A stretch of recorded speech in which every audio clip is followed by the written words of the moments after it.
Boo. Hello, and welcome to Wednesday. It's already been Wednesday. You know how it works. I trust you are all as well as can be in these times of trouble and strife. I'm going to see what the latest bit of news is that's come up on the news feed. It's going to be terrible. It nearly always is at the moment. Voice talent revealed for Hogwarts Legacy. I don't give a fuck. In fact, I may give an anti... Oh, fucking hell, it's Simon Pegg as Headmaster Phineas... Great. Well, that's depressing. Anyway, enough of this. We must stream. And for this stream, we must quiz. And when we quiz, we must point and click. That these things don't actually go together. But we are doing them this evening. So there we are. And I'm not doing the bloody voice. Really, Minty, I would not for that in any way, shape or form. Yay, quiz, says Dandy Danilon. Well, hang on, how am I spelling? Hang on. Dandy Danilian. We got there! Yes. Nice. Yeah, I think I've really had much happen. We only streamed 2 days ago, didn't we? Where we watched the best film about a cat that lives inside another cat ever. Until they make a version of the Numbskulls with cats, which I'm sure will be a thing one day. So, Film Canary says they're taking down the old LWT TV tower on the South Bank at the moment. The old Thames television sign has been uncovered on it. Oh, can we nick it? Can we have this giant Thames television sign and just like attach it to one of our houses or something? Tell you what, because it's a bit big, you have the Thames bit, Film Canary, and I'll have the television bit. How's that? Because it'd be weird if I had the Thames bit in Norwich, but I believe you're in London, so, you know, that would make more sense. What else have we got? Sega the Kid says, can finally watch live again. Yay! No more pub shifts on Wednesday or Thursday. Hooray! I was also given 2 EverDrives. Yay!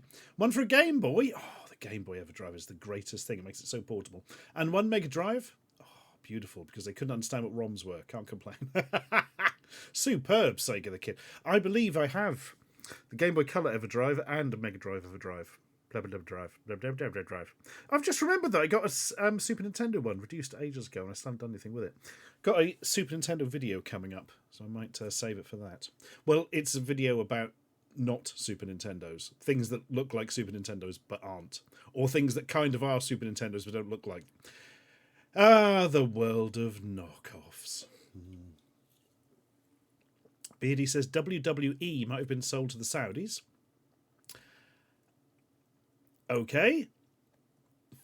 Right then. Bloody hell. Is anything... Does anybody keep hold of anything anymore? I need to sell something. What can I sell? Can I sell my production company? Will Tencent want it? They seem to be buying everything else. Hang on, I'll email them. Dear Tencent, I own the company... No. Production company... Dancing Yak Productions Limited. Would you like to buy it for 5 million? No, 6 million pounds. I promise I will continue to work for it for 2 years afterwards, and I will not mention Tiananmen Square, and I will pretend Taiwan is not a country. Lots of love, Stuart XXX. There we are. That's away. We'll see how that goes. Oh, the Dendy has such an absolutely amazing name, frankly. Well, there's nothing. There is no name or anything like Dendy, really, is there? Dandy, maybe? Were they going for Dandy and changed the letter? I've got no idea. No idea whatsoever. Oh, I've got a response to the email. Fucking hell, that was quick. Oh, apparently the person who runs Tencent isn't called Timothy Tencent. Damn, I'll have to look up an email address for that. Never mind. It was worth a shot. You never know until you try. Have I got my play button yet? My play button still alive? What, the YouTube like plaque things? Yes, many years ago. Still alive, 93. I've got one of the old style, one of the new style for the gold, and 2 of the old style and one of the new style for the silver. There is also a new style one for Bartians around somewhere, but I think Barry lost it, so we've not seen that for a while. Oh God, Beardy has found something's local Tesco he needs to send. I mean, you don't need to, but really you do, don't you? We know that. Oh, it's Tim Thomason. DC. Oh, God, I just watched Zone Raiders as well. You'd think I'd realise. My God.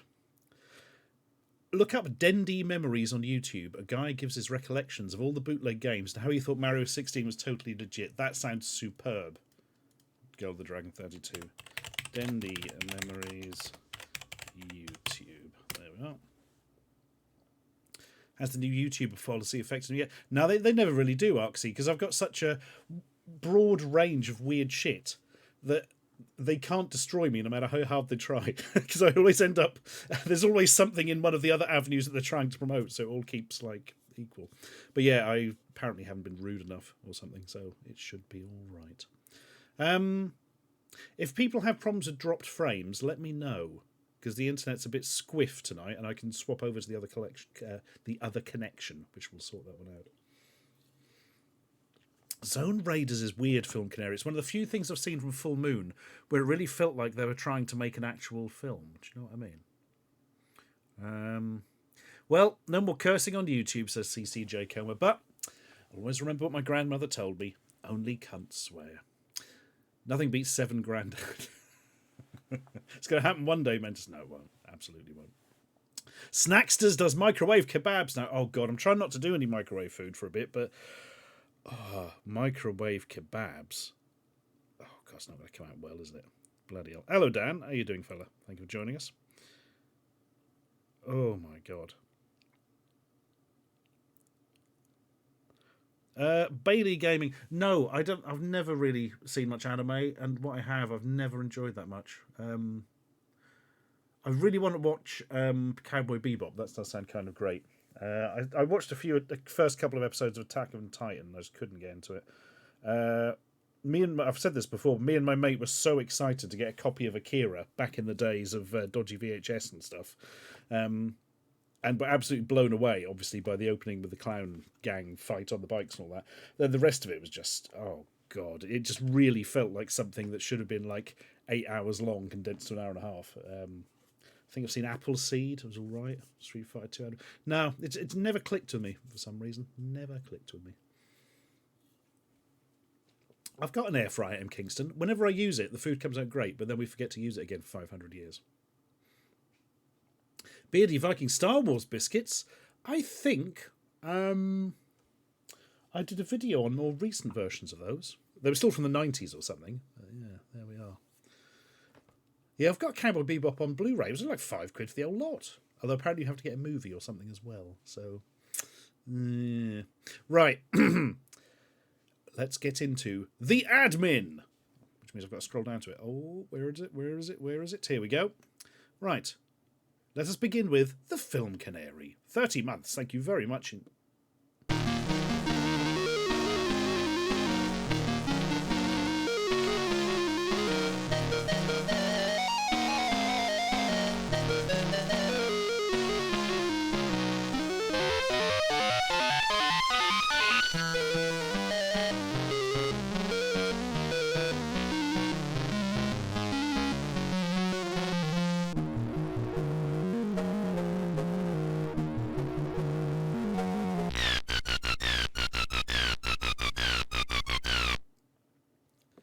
Yes, thank you, Dancing Monster. Now that's out of the way, we can play the jam video when that comes around. That's good.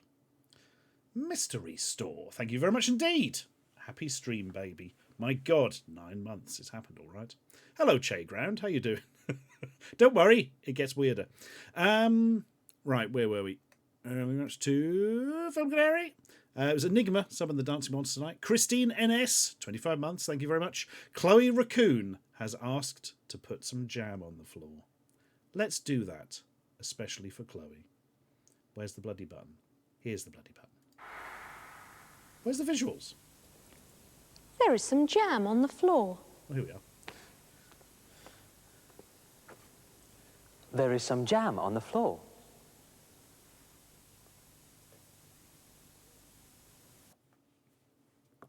There we are. I hope you enjoyed that jam interlude, everybody. Callie Gem, 32 months. Thank you very much. Wolfie96. Thank you for the twiddly bits there. I have not yet seen In Search of Tomorrow. I should bloody do. I'm vaguely friendly with the producer of such. They do all the In Search ofs. Dan Gavad, 23 months. Thank you very much. The Fighead 615, 53 months. My God, thank you very much. Immortal Absol, 34 months. Arctique, 21 months. Unprecedented Tim, 45 months. Wolfie, 96. The Dendy. And Mystery Store, we've already mentioned. But there we are. Okie doke. So, hang on, excuse me. Oh dear, I ate some chocolate before going on stream, and it's kind of done that thing of coating my throat. Oh, I hate that. Right, so today's quiz is mostly about sci-fi films, or films with at very least a sci-fi bent to them. They're not all necessarily set on spaceships and stuff. There is also a secret link, but the secret link will not be an official question. You will get no points for knowing the link, but you can have a speculate and have a chat afterwards. Bit of fun, isn't it? Bit of fun. It's a bit of fun, isn't it? Yeah. Right. Turned a bit Roland Rat there. That was disturbingly. Ooh. Oh, God. Oh, dear, hang on, I have to drink again. Bloody hell. Oh, sorry, that sentence was supposed to be disturbingly relevant to recent streams, if you did want to hear the end of that sentence. Oh, Rhea. Right, Ryugazuki says, the manga adaptation of the Street Fighter 2 animated movie has Ken being kidnapped right at the start, Guile also being brainwashed and disguised as Ken for some reason. The other characters are even more shoehorned in and toys with the idea of Bison being immortal at the end of it. Good God. I did quite enjoy the animated Street Fighter 2 movie. I mean, it's no Street Fighter the movie, the Jean-Claude Van Damme. But then again, that's because it's actually about Street Fighter, and Street Fighter the movie is effectively G.I. Joe, so let's not worry about that. Okie doke. So, today's quiz, as I said, is very sci-fi related. There's not much more to say than that, really. Yeah, nice and simple. Basically, it's a load of films with science fiction motifs, or that are very, very science fiction-y. That's about it. And as I said, there is a link, but we shall come across that in a second. Bloody hell. I really must stop eating any form of chocolate before I go on stream. Oh, Christ. Yeah, Chaos Hawk 92, the G.I. Joe figures time. It was far more bloody G.I. Joe, wasn't it? And the first releases of the G.I. Joe movie figures, which are the ones which are inexplicably covered in grenades. Well, no, that's not true. Hang on, I'm getting this wrong. The first Street Fighter figures in the G.I. Joe range were officially like G.I. Joe, but the ones based on the movie were made by the same company and using the same molds, but weren't officially part of the G.I. Joe stuff. It's very confusing. Also, the ones based on the movie looks more like the characters from the game than the ones based on the game. Oh, it was a bloody time. It was a bloody time, folks. Right. Anyway, let's start a bloody quiz, which means we have to have, wait for it, the quiz intro!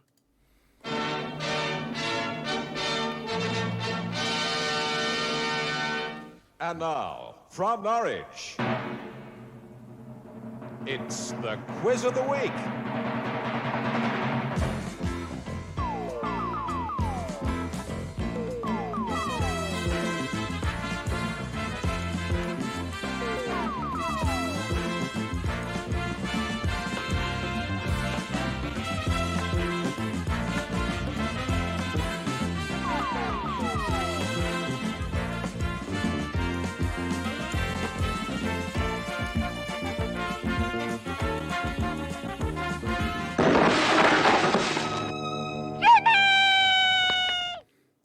Oh, Alfonso, how could you? How could you? You absolute swine. Blowing up a small child like that. You should just be knocking them off walls so they break their legs. That's far more humane. Right. Melanie says, used to love Sail the Century when I was little, but I watch now and have no idea what they're doing. It is a weirdly oblique game show, isn't it? I need to go back and watch a proper episode of it. Or do I? Maybe I don't. Green Ray 57, thank you very much for your sub there. Bless you. Right then. There's only one more thing to let you know before we start the quiz. What is that, you say? Oh, I think you know.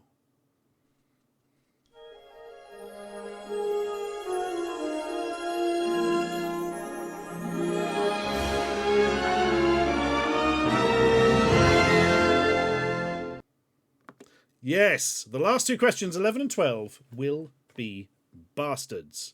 Music, please, Errol. Thank you, Errol. Right then. Oh, hang on. Where's the music playing? Ah, there it is, but it's too loud. That's better.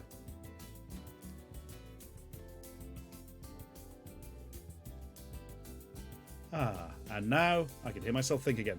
Right then. Oh man, Beardy, yes, we're hoping to go and see that on Monday. Looks bloody good. Film Brain has seen it, but he will not say anything to spoil. Right then. Yeah, let's start the bloody quiz then. You know that the last two are bastards? Well, I'll tell you what, let's give you a quick rundown of the rules, just so you know what's what, just in case. There will be 12 questions.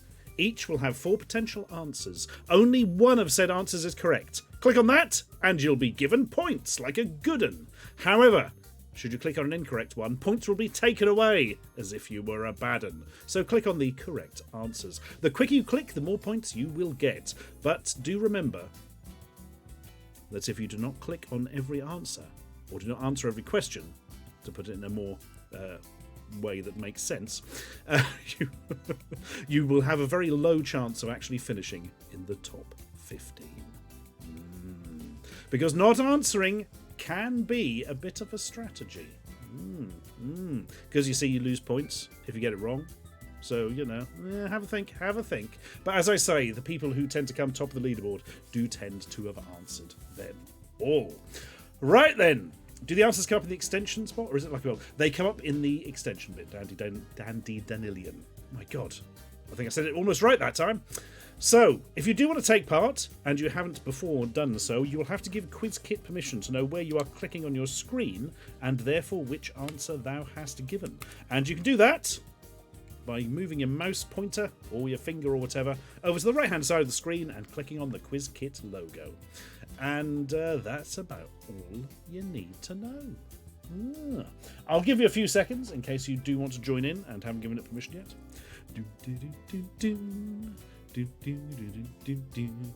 Yes, don't answer in chat, folks. That won't help. And if you do see answers in chat, don't assume they're correct. Oh, I've not seen Long Weekend. I keep hearing good things about that film, It's one of those films I hadn't heard anything about till about a month ago, and now it's been mentioned lots of times. A bit of Bader-Meinhof phenomenon there.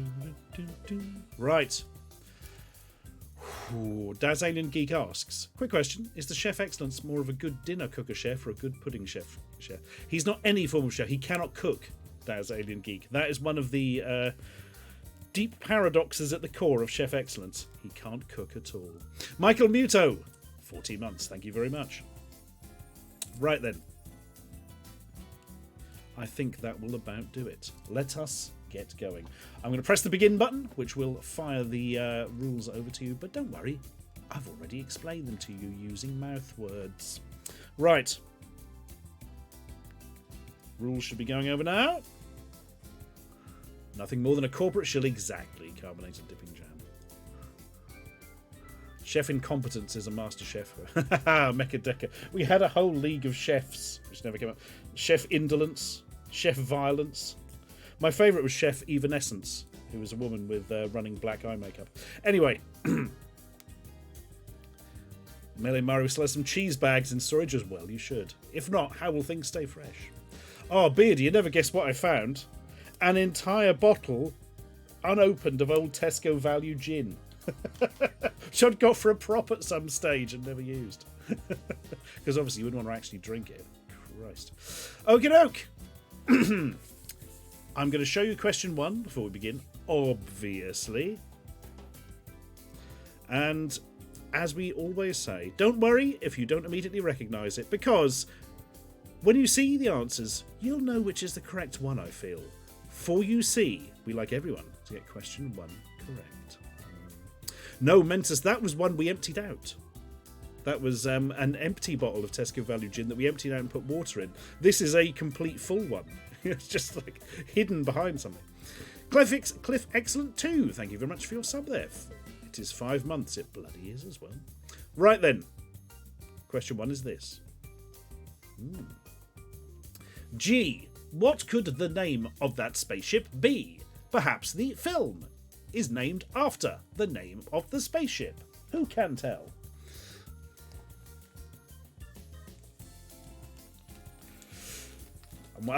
Zach T. Duck in there. I was waiting for somebody to say good film or great film, because it bloody is.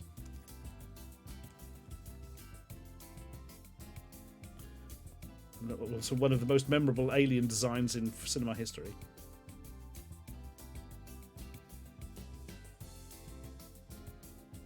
Yeah, the talking bomb, Gamara. Absolutely brilliant. Right. Ready. Certainly not your Hunter from the Future, Snaky B, my god. It's also not Gwendolyn in the land of the Yik Yak. Cool, that's a difficult one to say. Right then. I shall ask you to identify this film. Because remember, you just have to give us the name of the film that is shown in the screen cap. Please tell me in 10, 9, 8, 7, 6, 5, 4, 3, 2, 1. What's this bloody film then? Is it Dark Giraffe, Dark Moustache, Dark Star, or Dark Beetroot? Dark Giraffe, Dark Moustache, Dark Star, or Dark Beetroot? I shall also pronounce Dark Moustache as Dark Moustache for anyone from Norfolk.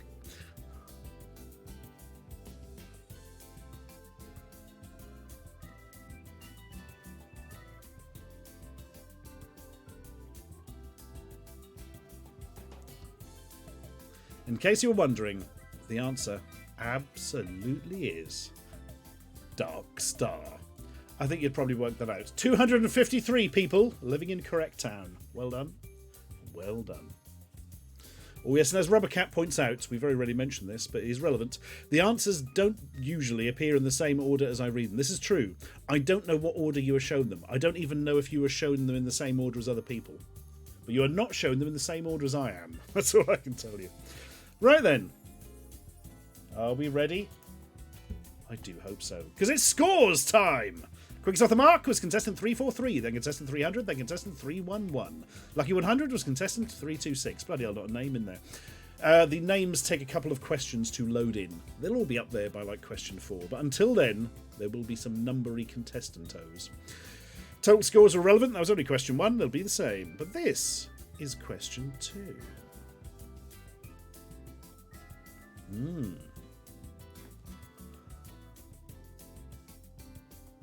His hat's too big.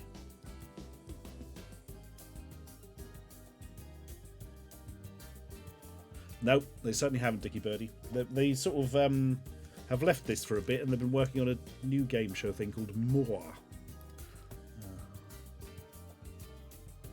Bootleg Quinn. Happy birthday for tomorrow.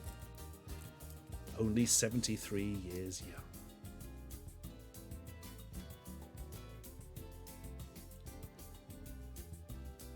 Okay. I mean, you say Saving Ryan's Private, CCJ Coma, but you know there is an actual porn parody called Shaving Ryan's Private. Right.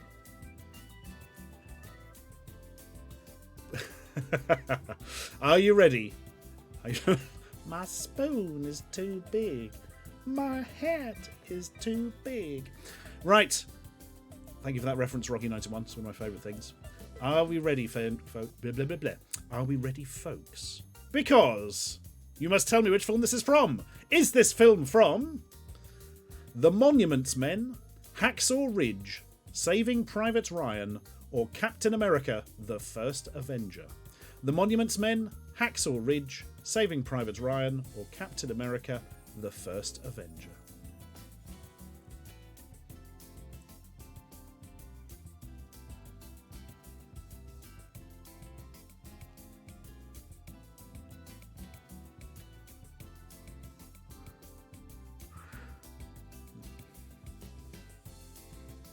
Ooh, taking a while for the answers to come in.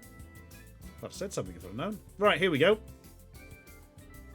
I shall now reveal the answer, which I'm pretty sure all of you will know is Captain America: The First... Oh my god! 46 people went for Saving Private Ryan. But no, it's Captain America: The First Avenger. There's old Chris Evans there before he gets the magic soldier juice. So basically they've CGI'd his face onto a much smaller man's body, is the thing. And then he goes in the special juice chamber and he's all ripped and that. Because comic book movies. He's incredibly short up till that point as well. It's a bit like in Spider-Man, where Spider-Man wakes up and he's just like buff. It doesn't generally work like that. But there we are. Sci-fi, innit? 187 to be correct. But yeah, 10 went for Hacksaw Ridge. Is that the one with Andrew Garfield? Where he's like a medic or something. Monuments Men. I think I've seen that. That's about, I think George Clooney, Matt Damon are in it. And they're like getting hold of artworks and stuff during World War II. Is that the one? I can barely bloody remember. Yeah. There was a bit of a hint in here, folks. I don't know if anybody picked up on this, but I did say at the start they've all got some sci-fi connection, and there's nothing sci-fi whatsoever in those other 3 war films. Right. Scores. Quick off the mark was contestant number 6. Then Trick the TM, then 9 reels. Lucky 100 was Lance Uppercut 101. Total scores, 9 reels in the lead above Trick the TM and Beardy Viking. Ooh. And now, question 3. Shopping. Let's go shopping with the X-Men and Dune. That's what the Wolf of Wall Street is singing there. Let's go shopping with the X-Men and Dune.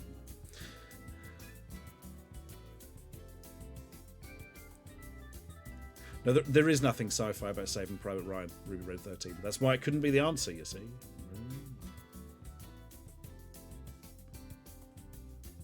So I've seen this film twice, and I still haven't worked out which character is supposed to be Dale Winton.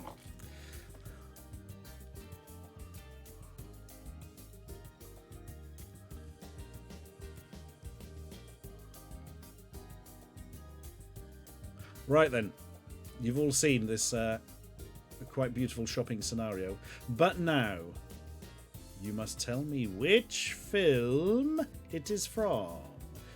Is it from Body of Lies, Don't Look Up, Blood Diamond, or Shutter Island? Body of Lies, Don't Look Up, Blood Diamond, or Shutter Island?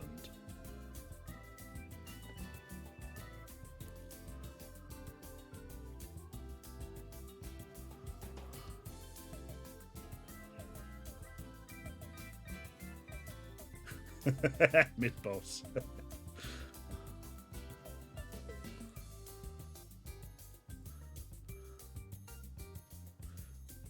Of course, Dale's waiting at the tills. Bloody hell, Beardy, I should have got that.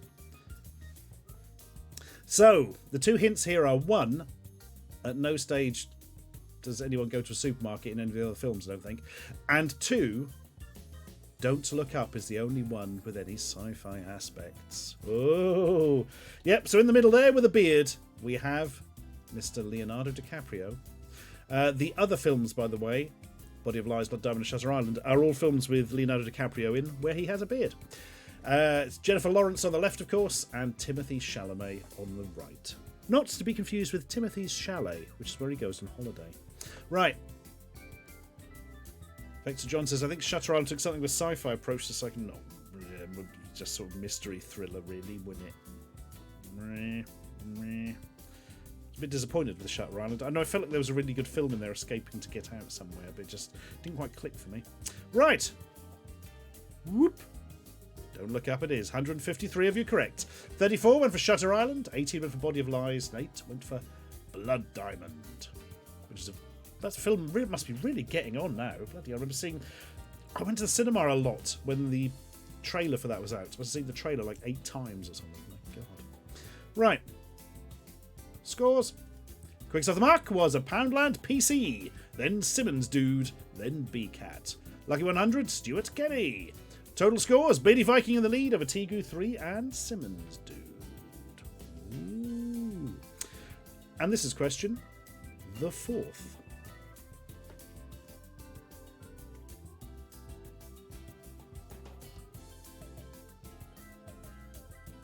Somebody's got a big chocolate bar to unwrap in his spaceship on the right there.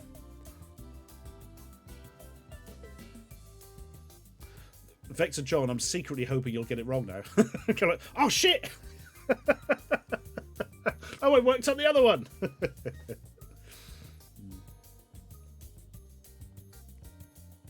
You must tell us what you did in it, Vector John.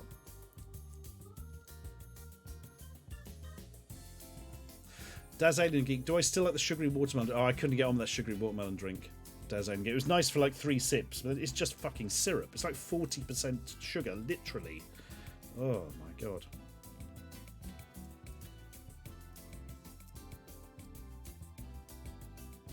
Right then. Did Vector John do the vector graphics? Good question, Bobaz. That would make sense. Ooh. Vector John, Junior Pipeline TD. Ah. Yeah, technical effecty stuff. Also reverse the direction of one of the shots. Natty. Right. Are you ready? Are you steady? I do hope so, because I'm about to ask you which bloody film this is. Is it Interstellar, Oblivion, The Cloverfield Paradox, or Ad Astra? Interstellar, Oblivion, The Cloverfield Paradox, or Ad Astra?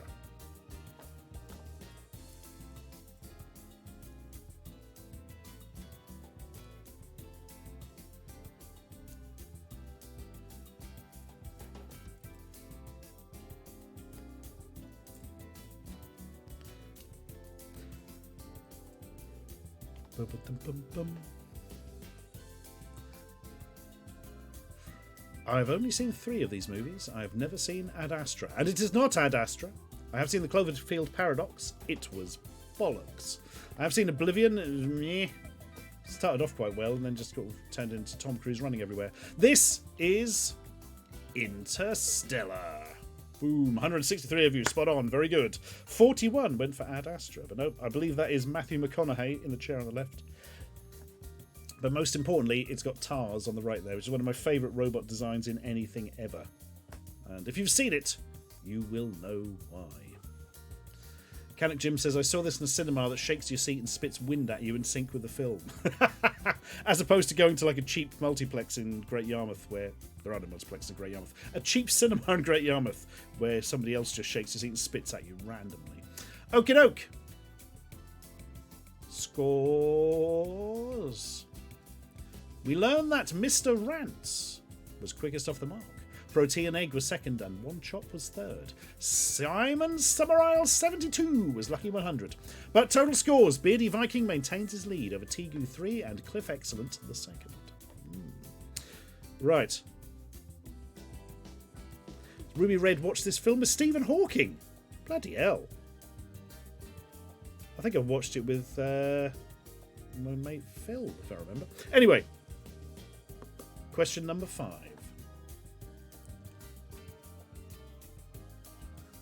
Oh, Erpagis. I've been meaning to watch that for years. I've got a copy somewhere.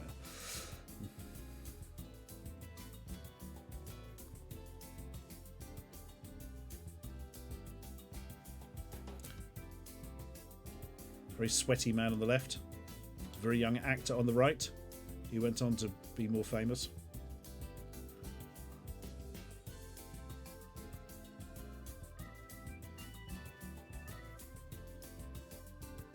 Oh my god, I'd forgotten that film existed, Blumhouse.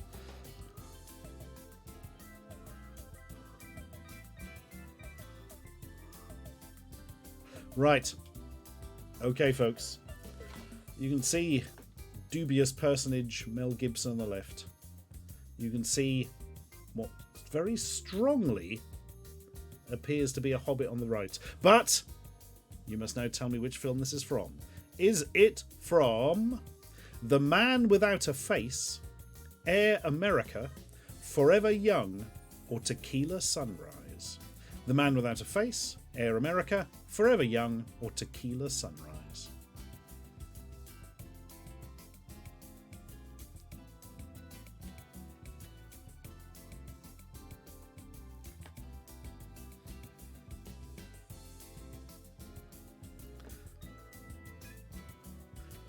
This man obviously has a face, said Jacob the Hunt. Yeah, in this scene. Yeah. Right then. It's a Mel Gibson film. He was in all of these. They all came out loosely around the same time. Air America isn't this. Tequila Sunrise isn't this. The Man Without a Face isn't this. This is the one where he is forever young. Not like the Alphaville song. Is the Alphaville song on the soundtrack? I don't know. I've never seen any of these films. 144 of you correct, though.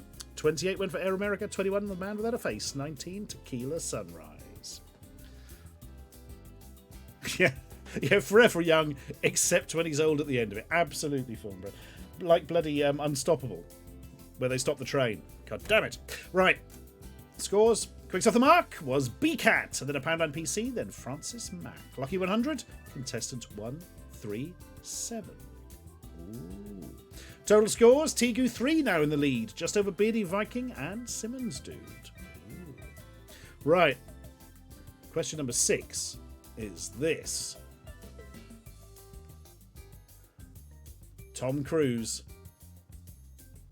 That's the one on the right.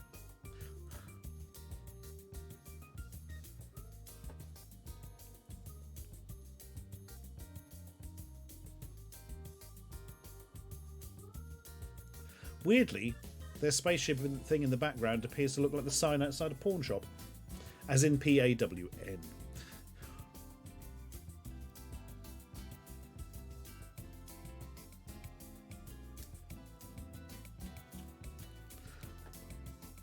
I think I saw this one at the cinema, if I remember.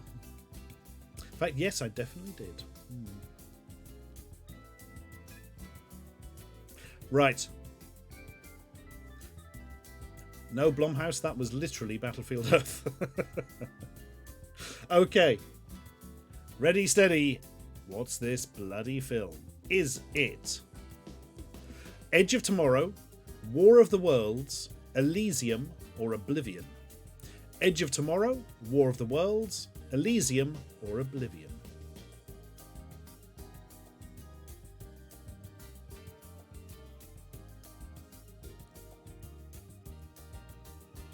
I have seen Battlefield Earth, Earth 2048. Genuinely is as bad as they might say, which is quite impressive.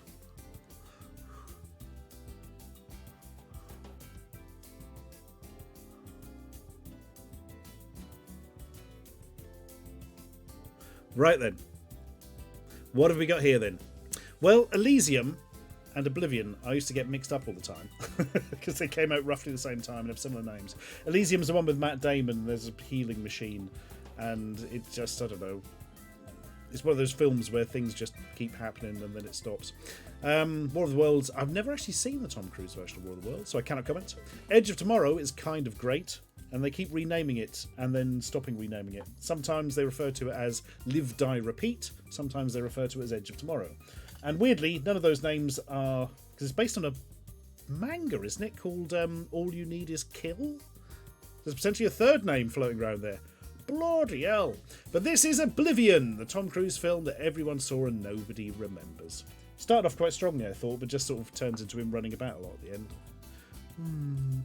Anyway, Oblivion, 148 correct. 56 went for Edge of Tomorrow. 24 went for Elysium. 15 went for War of the Worlds. Oh, it was originally a novel, and the manga was an adaptation of the novel. Well, I didn't bloody know that. Right, scores. Quick off the mark. Really minty. Then Himble 42. Then 1A, 2A, 3A. Go, go, go! That's fun to say. Lucky 100. Dot Pink Boy. Total scores. Tigu 3 in the lead over Simmons Dude and Beardy Viking. People don't seem very keen on Tom Cruise's War of the Worlds. Oh, I don't really know anything about it, weirdly.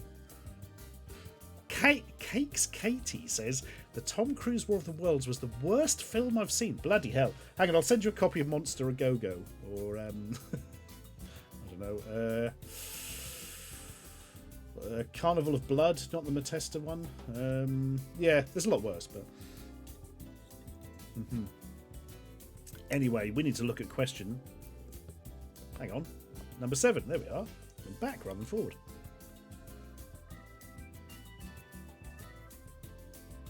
Somebody looks like they mean business.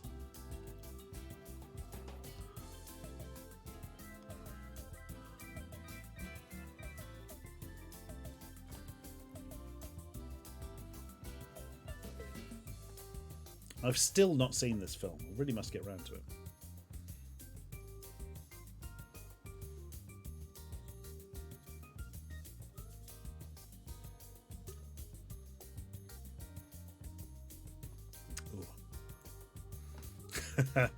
Yeah, let's hope, Eternal, that is not true, but...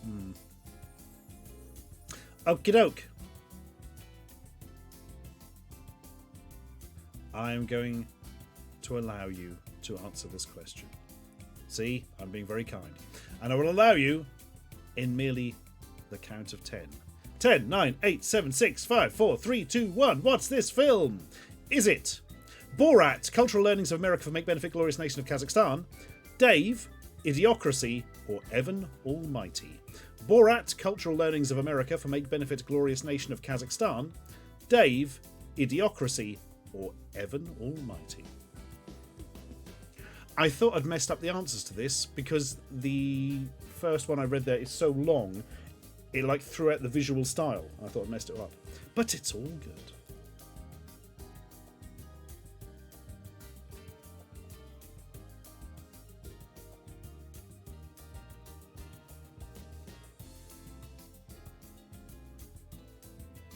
Yes, this is actual footage of Dave.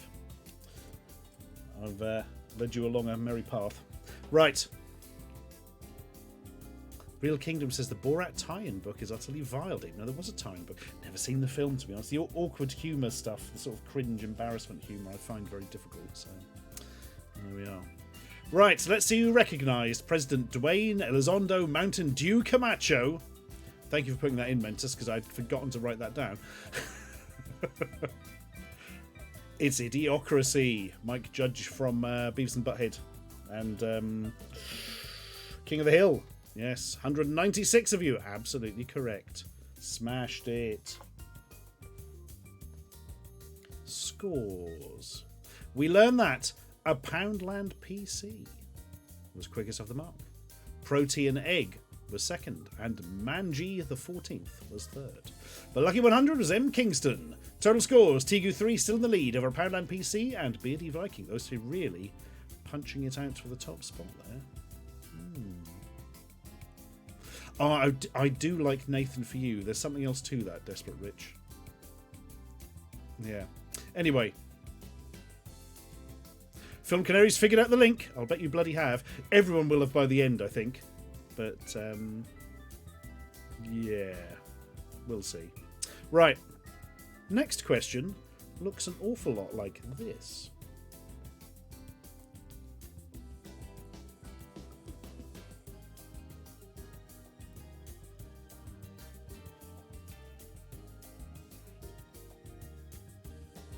A lot of people freaked out by this. The famous image from this film is similar to this, but not this. This is a film I haven't seen since I was about bloody 10 or something. I need to watch it again.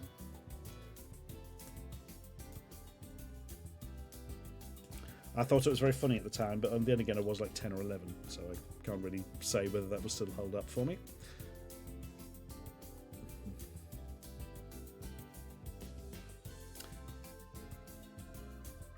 Okay.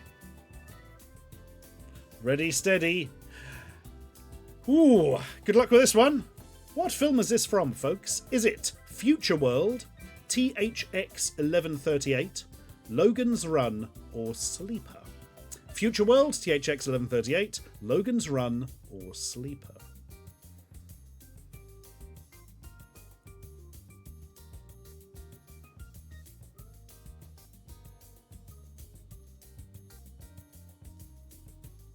Dangavad, you are almost certainly correct, I would have thought.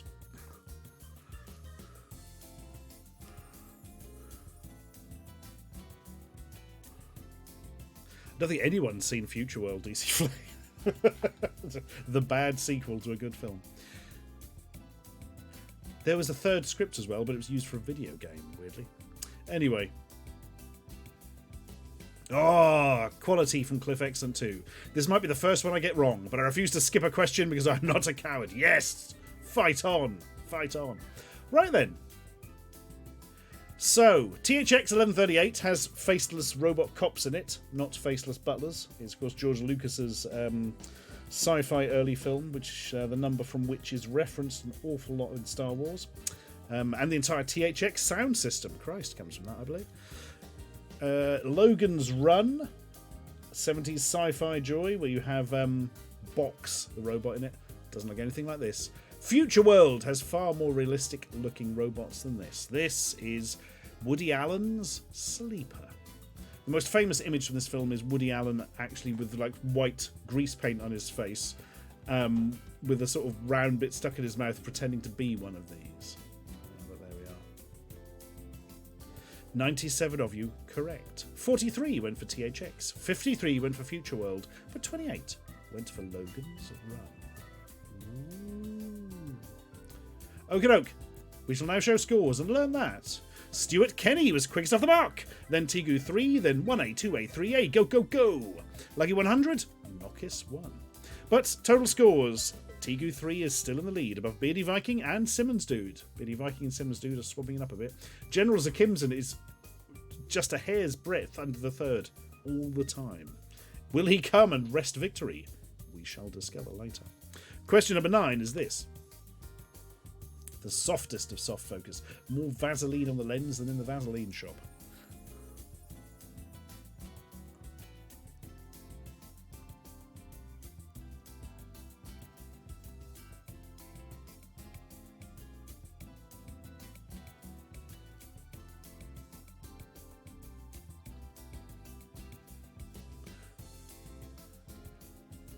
Atomic Blonde! I've still not seen that, DC Flake. Bloody hell, you just reminded me of that.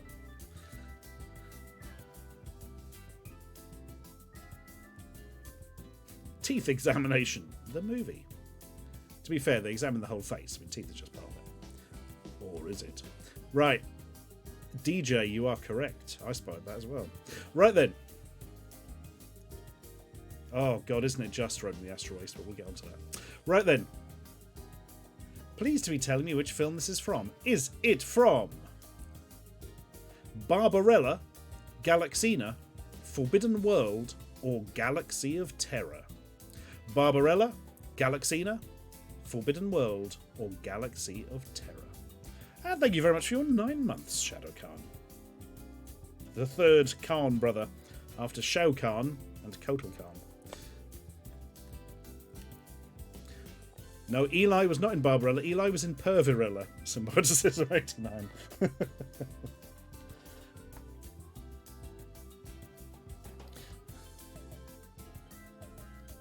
Right then. I shall now reveal the answer. It is... We don't talk about Shaka Khan anymore, Aaron Fielder. Not since the unpleasantness. And Neil DKOR. Thank you very much for your 14 months there. Right. It's Galaxina. 96 of you correct. Ooh, and very evenly distributed amongst the others. 33, 34, and 35. Blimey. Yeah, real fucking tragic story behind this film, behind the actress. Real good... Real Bad Flicks? Good Bad Flicks. I couldn't remember the name of the channel. Good Bad Flicks did a good video on this. But anyway. You are correct, DJ. Emily Buffont. Emily Booth was in Pervarella as the main character, I believe. It's sort of a follow-on from the Perv Parlour that me and Amanda Hagen reviewed many, many whiles back. Right then. Scores. Quickest of the mark was Simmons Dude, then Beardy Viking, then a Wild Russ appears. Lucky 100, Ninja Baseball Batman. That's an arcade game. Total scores, Beardy Viking's in the lead over Simmons Dude and General Zakimson. Oh, General Zakimson, there we are, has broken the top 3. Yeah, and Beardy Viking has taken the top spot as we go into question 10.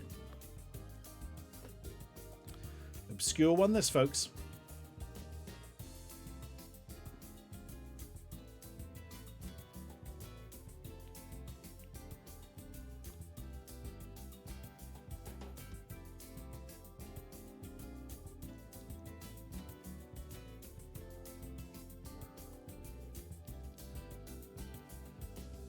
Yeah, Barbarella's... Well, it's got some fun in it, but it's not a great film overall. It does, of course, introduce the world to the villain Duran Duran. Went on to have a band named after him. Right then. Ready, steady. Good luck with this one. Oh god, it has got that kind of colour palette, Rotara Egg. I see where you're coming from there. Okie doke. Please to be telling me which film this is from. Is it from Oxygen, Cryo, Passengers, or Tangent Room? Oxygen, Cryo, Passengers, or Tangent Room?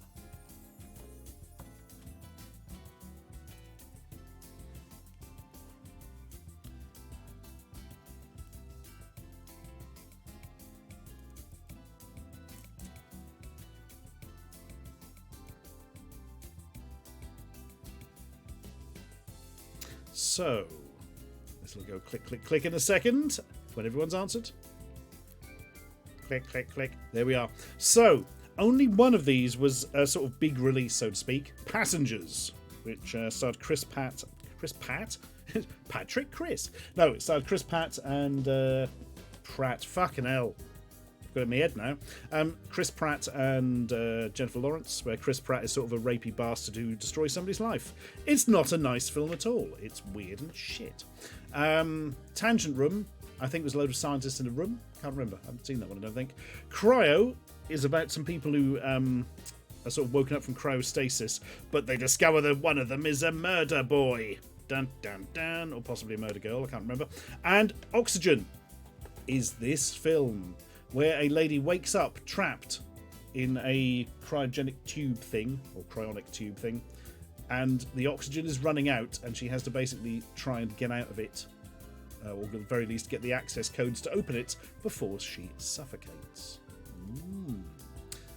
75 of you correct. 55 went for Passengers. 48.6 went for Cryo. Nobody went for Tangent Room, interesting.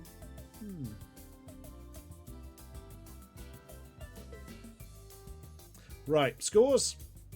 Sven Apfel. Quickest off the mark, then Tegu 3, then Sir Clown Dad. Poundland Robert Kopp, lucky 100. But total scores, Simmons Dude is in the lead, Biddy Viking is second, and Generals Kimson is third. As we go into the bastard questions.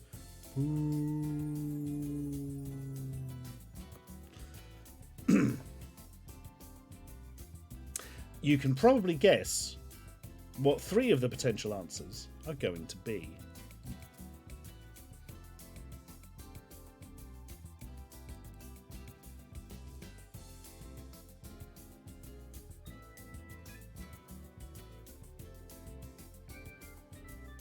Right. Ready. Steady. What's this bloody film? Is it Austin Powers Against the World Crime League, Austin Powers International Man of Mystery, Austin Powers in Goldmember, or Austin Powers The Spy Who Shagged Me? Austin Powers Against the World Crime League, Austin Powers International Man of Mystery, Austin Powers in Goldmember, or Austin Powers The Spy Who Shagged Me?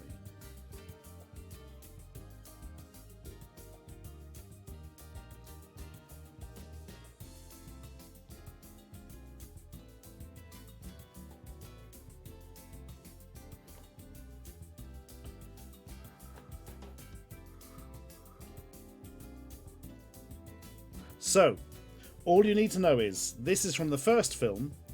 Oh wait, you also need to know what the first film is actually called, of course. The first one is Austin Powers International Man of Mystery, where this comes from. Spy Who Shagged Me was the sequel. Goldmember was the third one. And Austin Powers Against the World Crime League is not a real film. Buckaroo Banzai Against the World Crime League was supposed to be the sequel to Buckaroo Banzai Across the 8th Dimension, or whatever it was. But it was never made. So there we are.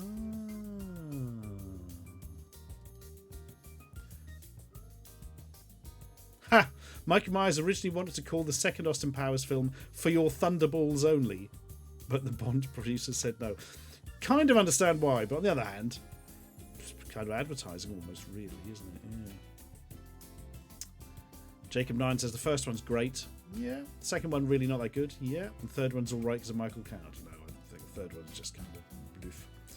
But it does have Michael Caine. And not a lot of people know that. Right.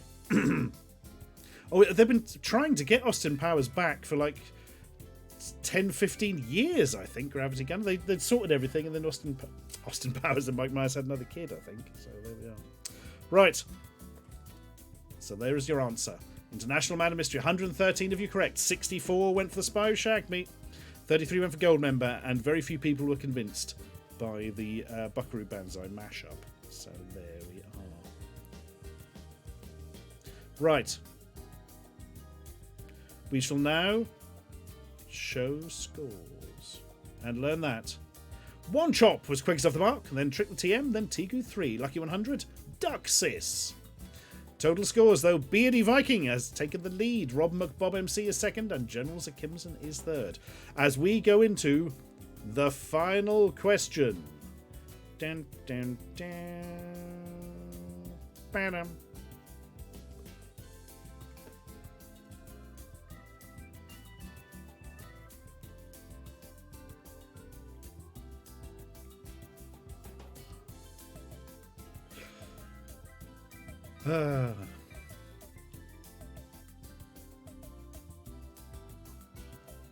I can sing.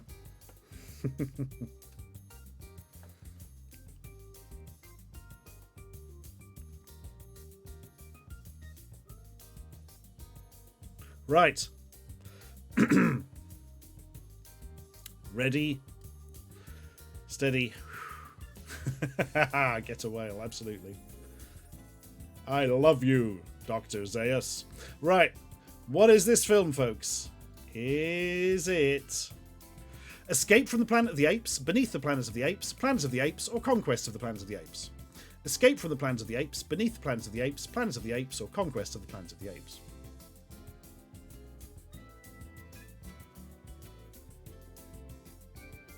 Evening, Birdseye. How you doing? Birdseye, do you mind if I mention that weird Amazon thing to see if anybody can come up with an answer for it? Because it's really fucking weird.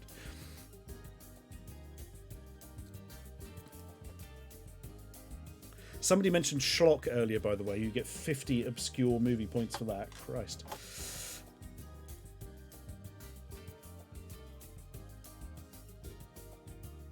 Excellent. We'll try and sort that out after the quiz, Birdseye. Right. So, I don't know what order these go in, to be honest. I believe it went Planet of the Apes, Beneath the Planet of the Apes, Conquest of the Planet of the Apes, Escape was the last one? Or did Escape come before Conquest? Oh, I don't know. It doesn't matter, because this is clearly the first one, Planet of the Apes. Look! It's got your bloke Heston on the left. I think he was only in the first one, wasn't he? Do you know, I can't bloody remember now. My God. Anyway, this is the very, very first one. Oh, Escape was before Conquest. There we are. Yeah. So basically, both question 11 and 12 were the first films in the series. Yeah. So you had, I think you had four, there were five, weren't there, Planet of the Apes films originally. Then they had that fucking dreadful Tim Burton reimagining thing. Then you had the recent ones, which are all really good, if I remember. No, I can't say that because I haven't seen the third one, actually. Why haven't I seen the third one? I must have watched the third one. Right. Oh, Heston was in the second, but apparently he died in it. Huh.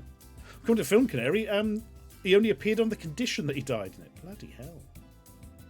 Ah. Right then. Enoughily.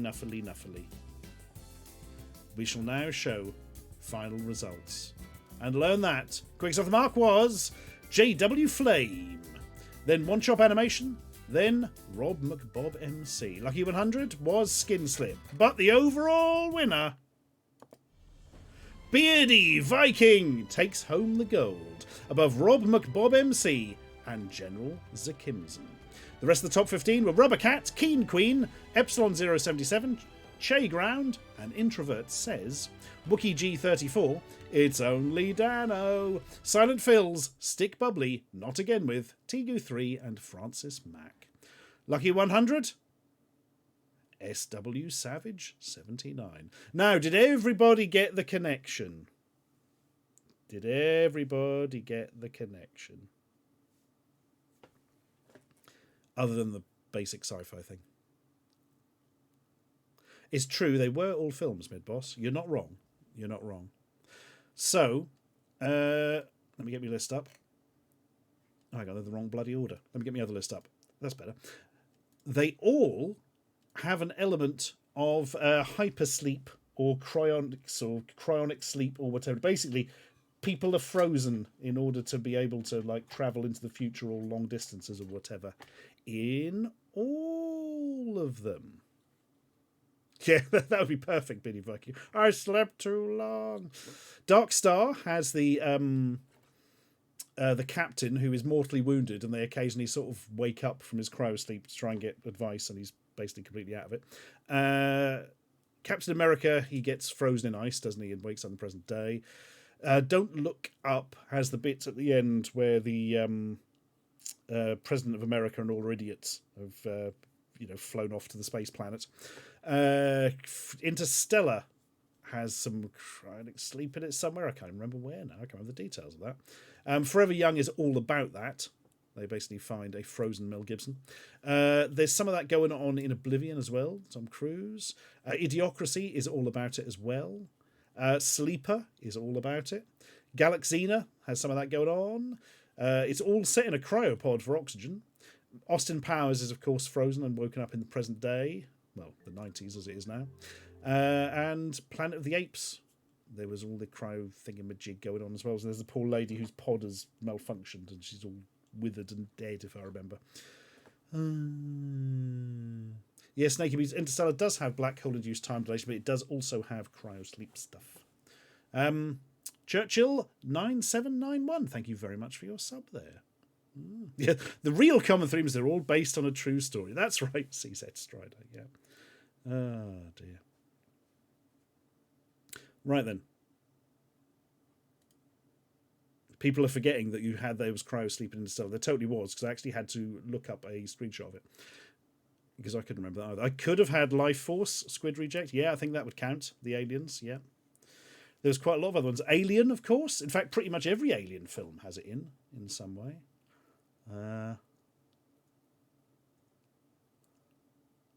God, the list was a lot longer, actually. Hang on, I've probably still got it.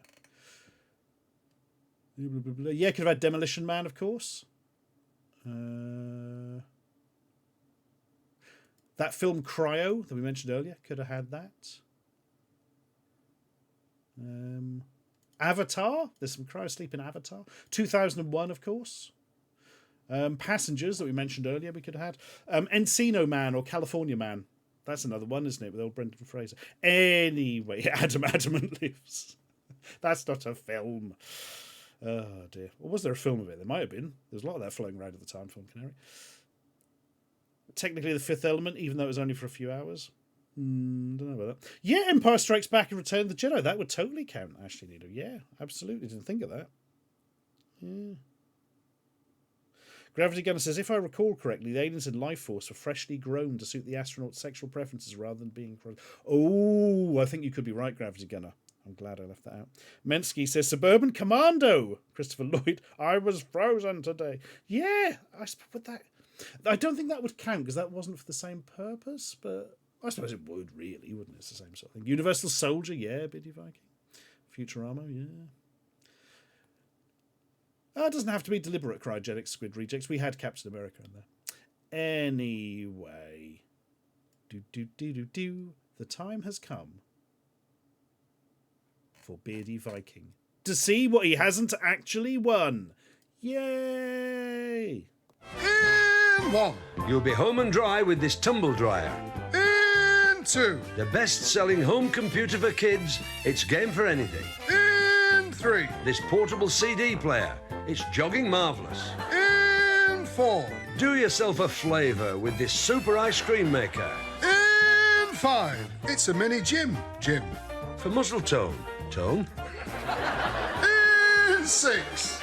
A clocking good way to brighten your home. This stylish carriage clock. In 7. Tune in to Tiny Tony on this 3-inch portable TV. In 8. You'll be on double time with this pair of matching watches. And Bully's special prize. If you like the outdoor life, you'll love this superb set of garden furniture. Yay. See, they bought the Amiga earlier on and obviously spent all their money on that, so they couldn't have like a decent prize in the middle. Instead, some shitty plastic furniture. Lovely. Right. Do you know what, Generals of Kimson? I'm convinced that wouldn't work anymore. A lot of the old small televisions all seem to have broken. I had that Sony Watchman that worked, and that bloody stopped working as well. Oh, dearie me. Dearie me. Right. Okay, folks. Time to do something else. But what is that thing? The answer is point and click. I haven't played a point and click game for a while. Apparently this one you can complete in under an hour. So, Nope, Freedom Linux, you would have to broadcast it yourself from a VCR or something. And probably physically touch the aerial to the broadcasting aerial. Because it wouldn't be powerful enough to even broadcast across a room. Oh dear. No, they were not given the prizes by advertisers. Like in the US, Ashley Nido, no, because they weren't advertised in the same way. And if it was a BBC one, that's a different story again. But anyway, Is there an invisible item you need to grab that makes the end possible? I do hope so, mid-boss.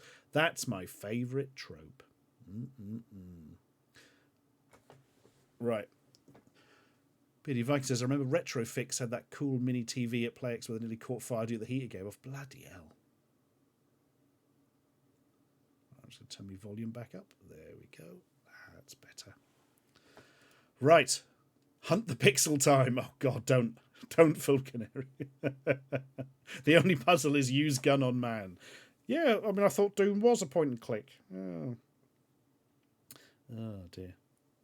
I still want a Shrek television with a built-in VHS player. I'm not sure they exist. There are ones with built-in DVD players. Do you know what? I've got to find out now. Hang on. Shrek TV, built-in VHS.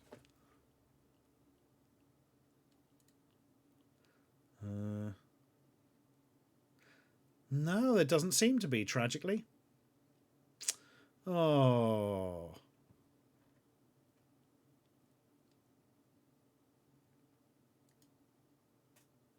Shrek TV is the only way to see Oppenheimer when it comes out. Absolutely. I believe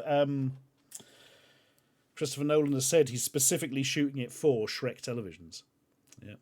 God, the X-Files point... Was it a point and click, Ballet Dude, or was it more manoeuvring people around in 3D? No, I think I'm thinking of the Men in Black game, actually. I think you're right.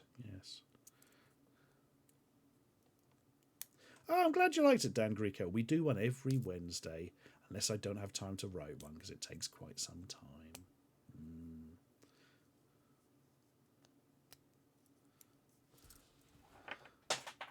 Ow.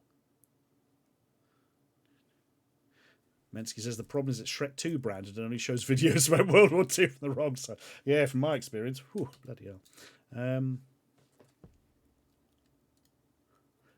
Sorry, I just spotted here amongst the Shrek television stuff.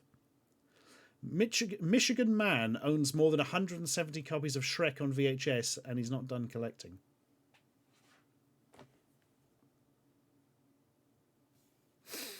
$170 copies of Shrek on VHS.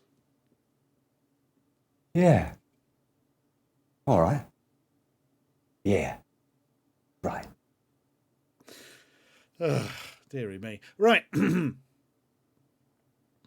I think I do, Shayground. So thank you very much if you do. Right. Have I seen the knockoff Ashens blanket on AliExpress? Marty Pop, what?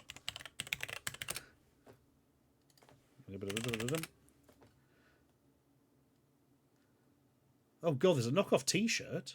There's loads of knockoff T-shirts. Oh, my God. Yeah, there's 2 knockoff bloody blankets. One of them is hideously stretched. It's the old poster I did that I think Film Brain still has up on his set to this day. Oh, my God.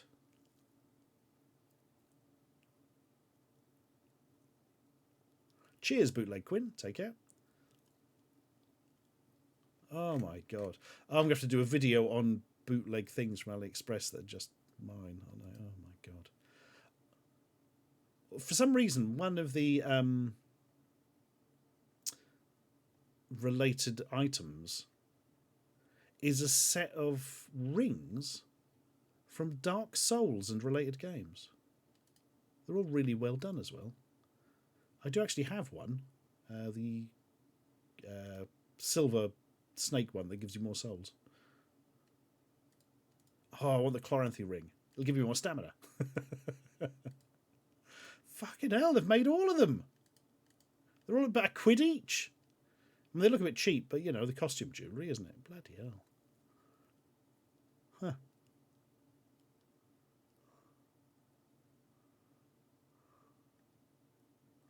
Oh, that bootleg Game Child DVD race. Nothing will ever beat that. That was absolutely astonishing. Mr. Aquino, the producer.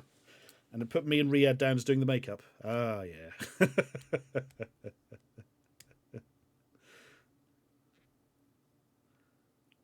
Oh, man, this is a good thing. It's Now says, I think my first DVD was Lost Highway. Mine was Mars Attacks.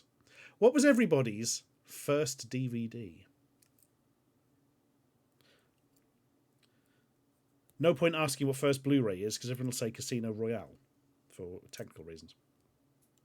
Angry Ed, thank you very much for your sub there, 22 months. Finding Nemo. The Matrix. Batman bought it for Sanity Request. I found that Amazon review once. Soldier, Father Ted for Series 2, Fight Club, Tango and Cash, The Matrix, Contact, Lion King 2, Stargate, we had to flip the disc over, Gladiator, Finding Nemo, Matrix, yep, Blade, Existenz, can't remember the pronouncing it now, Tornado, Swordfish, Rush Hour 2 or Austin Powers, Rammstein, Live aus Berlin, Matrix, Mummy Returns, Matrix, Invisible Man, E.T., A Bug's Life, Titan AE, I think I watched that recently, it's nearly good. Fifth Element, Matrix, Fight Club and Black Books, Pleasantville, Broken Arrow. Lots of people saying The Matrix, understandably. Jason and the Argonauts, where I even had a DVD player, absolutely. Scream 2, and I Still Know What You Did for Last Summer. 2 for 1 deal, yes. Fast and Furious box set, Little Britain. Caveman, Eight-Legged Freaks. Gajira knows their first Laserdisc, Akira. Highlander, Lord of the Rings 2 Towers, Lethal Weapon, maybe. Yeah, Mensky, my Mars Attacks are in those bloody cardboard cases. But Cobbs says my first DVD that I can remember was a cam recording of The Incredibles that my dad bought off the PC neighbour. Perfect. Reservoir Dogs, 20 quid from Woolworths. The Dark Crystal. Yeah.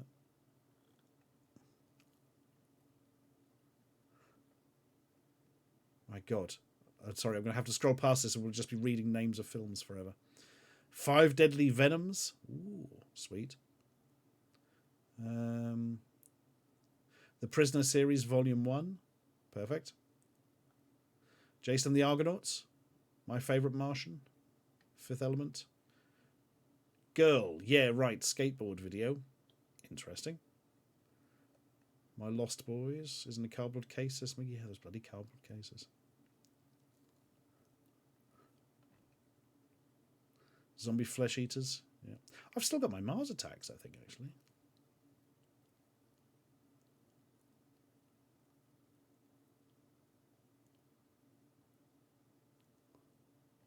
Bloody hell, those were the days.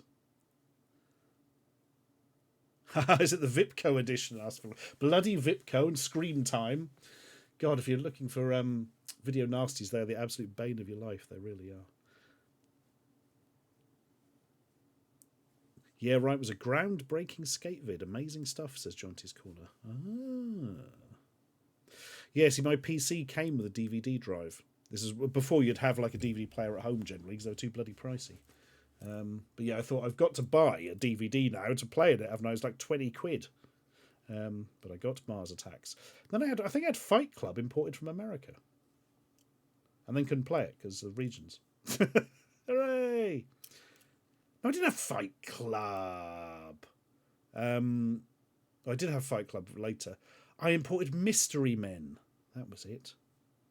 What an odd thing to import. I don't know why that happened. Now I think because it was cheap is probably the answer to that. Right. Are you able to see your first Amazon match? Probably technically, Rias, but that would take a while to scroll back now, I imagine. Right. Anyway, we should totally watch some bloody point and click. And by watch, I mean play, because they're bloody games, aren't they? Right. I'm going to start this up, and hopefully we should be able to jump in very easily. This is a game called Among Thorns. Among Thorns. I'll have to change the stream info. Category, Among Thorns. Got this off itch.io for 3 quid.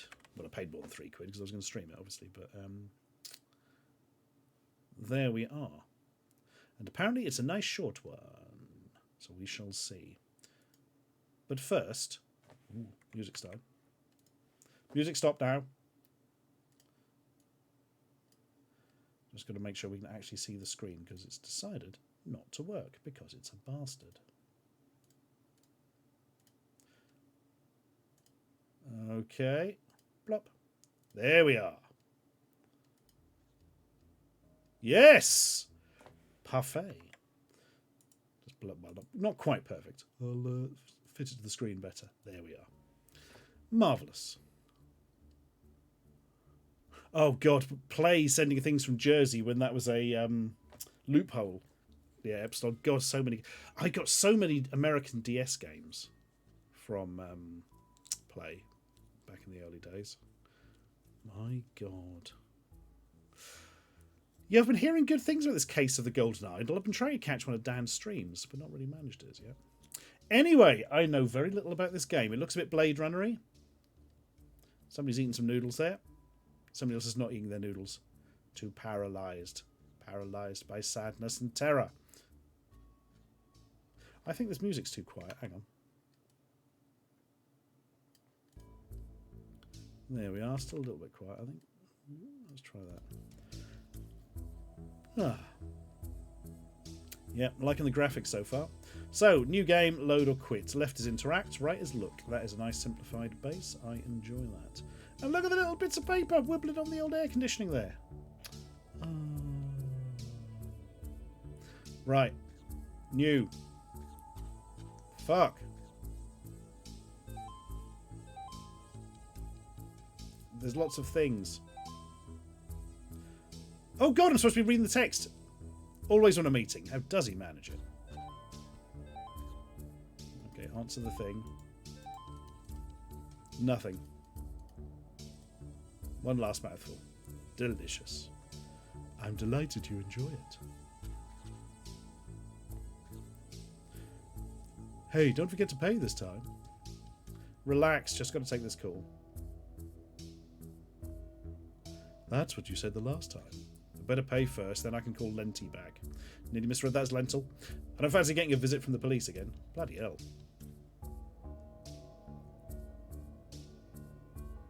So we pay virtual a hungry panda sign. Patron. Another fine citizen of 14.26 South. Virtual waiter, this will be it. Ordering food and paying without talking to anyone. Ideal. Charming. It might work if I had a wallet chip implant. Oh, how do we get the inventory? Oh, this is literally... That's part of the game world, right. Inventory here. Ah, commerce chip and the Panopticon eVision 2000! Yay! Whoop. Just enough credits. Lenty better have something good for me. Right. Something's going on. Burbank Films Australia still alive. I'll make a note of that. So I would have hadn't just closed the pin. Burbank Films Australia. Lovely. Right then. Oh shit! I've missed it. I was right in the front. Something like that. I was starting to get worried. Never worry, my friend. Lenty is never too far away. I have something special for you, a job my other employees just couldn't understand. Oh yeah? What about me is so special? You don't ask questions. Tell me about the job. It's simple, really. A quick in and out deal. We heard about this guy, Caudal Jan. He may have one or more cures to necronite. As you can imagine, this information would fetch a high price on the black web. Necronite? Sounds deadly. A cure? That's huge news. Well, we don't know that for certain. It may be another wild goose chase. Still worth a try. Exactly. So you're in? I can pay you 100,000 credits when the job is done. No half up front? Times are tough, Cora. I need to see results first. Fine. Good. Oh, you're breaking up, Lenty. What the fuck is this? Lenty, what's going on? The Lenty? Fatal error. Please seek tech medical support. How? What? Oh god, please tell me this isn't necronite.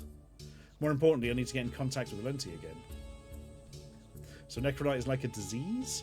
I'm looking for a cure for it. As much as he said I'm perfect for the job, he won't wait around forever. Right.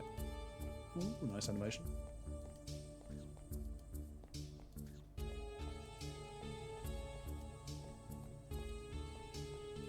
Anyway, that was fun. Looking at the lighting. Right. Where can we go? I don't know. What do we look at this? Look at the large display. Directions to a local Arquebus medical outlet. Ooh, not too far away, just down the street to my right. Right. We should totally be working that one out. How do we go there? Menu. Ah, look! Cool. Oh, hang on. There was a something. Nope, we've walked off now. Here we are. Choose Arquebus. But hurry up, Lenty won't wait around forever. ICOM terminal.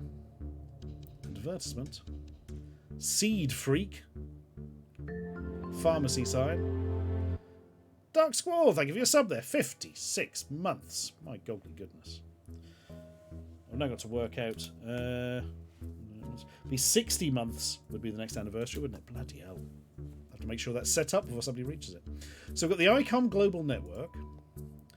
Operate a public communications system, right. Can't seem to use it. Purge today. Can't look at the advertisement. Fair enough. Look at the seed freak. Look at those seeds. Must be more machine than human.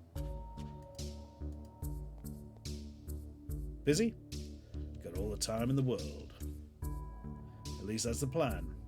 Do you know anything about Caudal Jan? Or Caudal Jan? Perhaps. The name rings a bell. Who knows where I heard of those? Sorry. No worries. What are you doing? Gotta get my Arquebus dose fixed. The Necronite won't cure itself. So you're infected? Oh yeah. You sound happy about that. Not happy. I mean, it's no big deal, really. As long as I keep up the treatments, I should be fine. At least, that's what the damn hologram says. Got these seeds cheap, though, so I can't complain.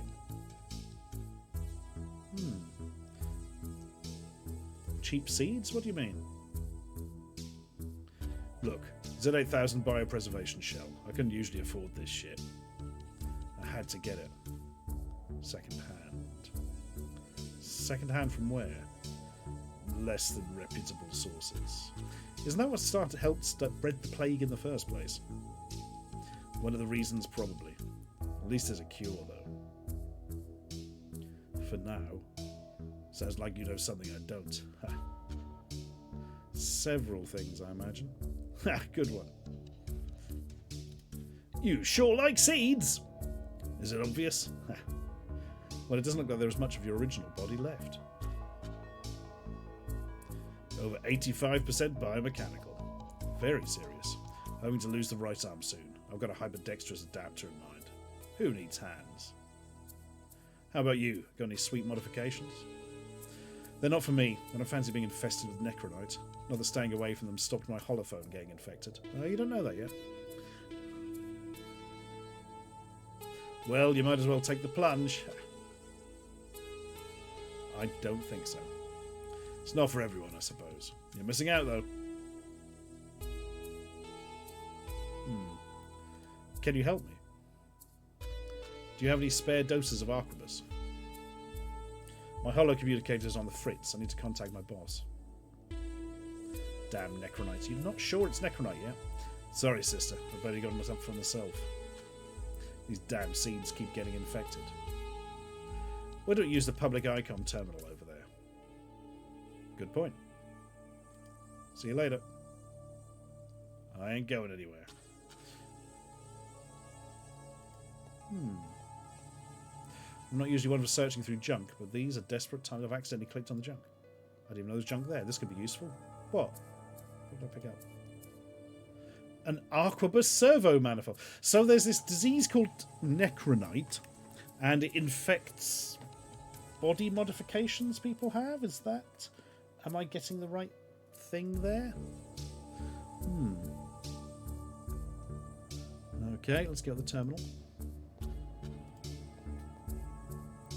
At least I can rely on older technology to make a call. Maybe not. Damn, I need ID for this. Sometimes it really sucks being off the grid. Oh no, we are off the grid and cannot use the funny machine. Stick the servo manifold in it. That did not work. Right, maybe we can walk through. Oh, clicked off the screen there. No, that's not doing it. Oh, discarded hardware. Looks too heavy to carry around. No, well, ask the seed freak if we can use their ID, maybe. Is he also on this time? The ICOM terminal needs ID. I feel like there is a but coming. Well, I don't have any. I like to stay off the grid. Oh yeah? Mysterious. Well, I've got my ID here. It's not like I'm going to need it anytime soon. I've got a few more hours here at least. What a drag. If only I had another interface cable, I could double my dose. That doesn't sound safe.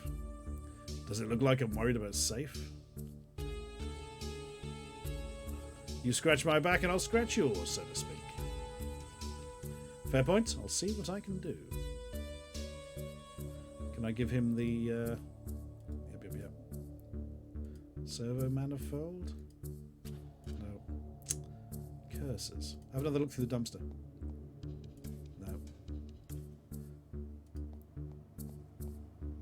No. Go get Seed Freak Boy a pharmacy sign. Another pharmacy taken over by Arquebus. This panel activates the pharmacy holographic interface. Ooh, okay.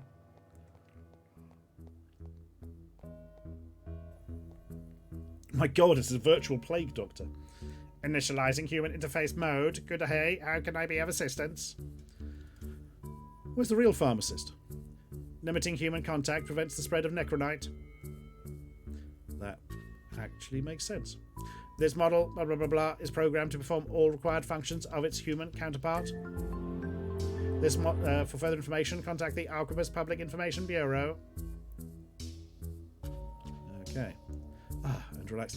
It's very annoying that it automatically goes from one line of dialogue to the next. Very annoying while you're streaming, because like you could leave it and then read chat, but no, you've got to sort of burn through it, you know. Noabado! Thank you very much for your sub there, 18 months.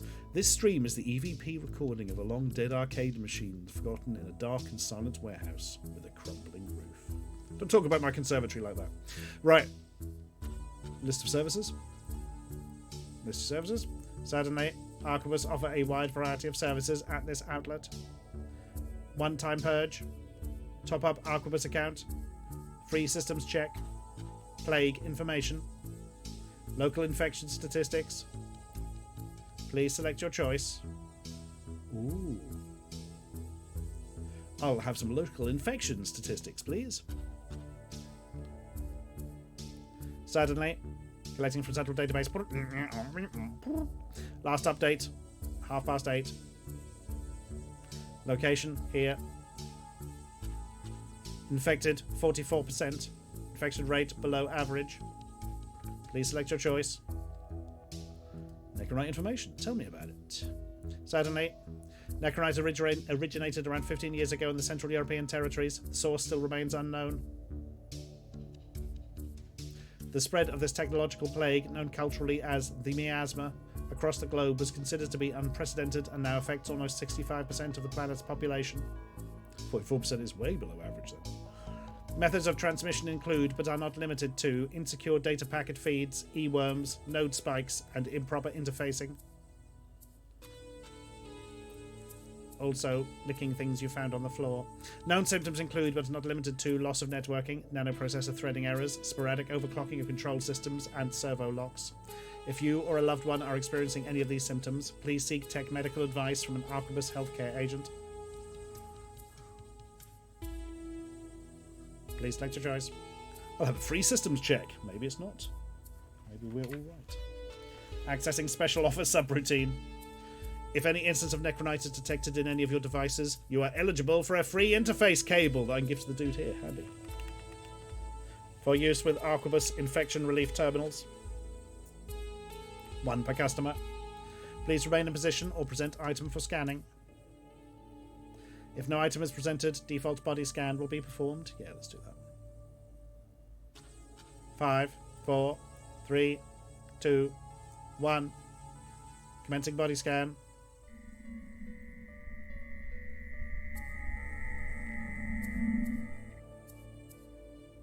Analyzing results. Human, female, approximate age based on cellular degeneration, 29. So, 0 internal modifications detected. 0 instances of necronite strains detected. Scan complete. Please select your... Oh, so we're not infected and we don't get the free cable. Interesting. I'd like to top up an account. Certainly. Insert personal account cassette and select number of doses you'd wish to add from the terminal to my right. No need for me to try that. I'm broke. Please select your choice. One-time purge. Tell me about your one-time purge. Certainly, you did the wrong voice. For the low price of 1995 credits, you can enjoy a Necronite Purge. Guaranteed to remove all traces of known Necronite strains from your seeds, as well as home and business systems.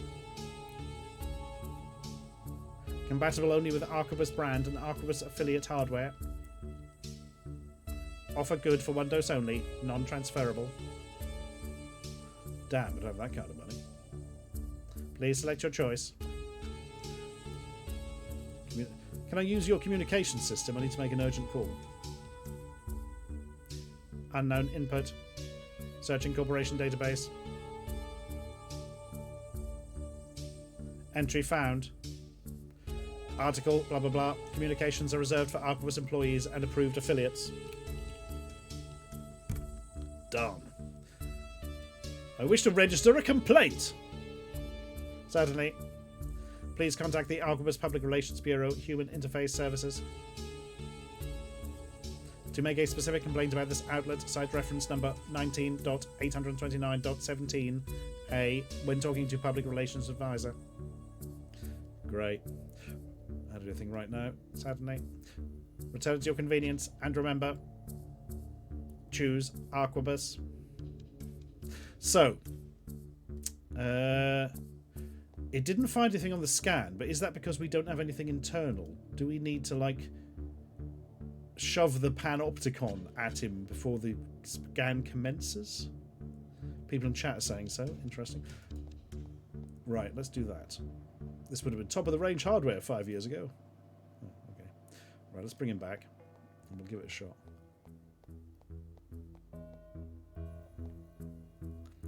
Initializing human interface mode. Good day. How may I be of assistance? Service, please. System chat, live subject, certainly.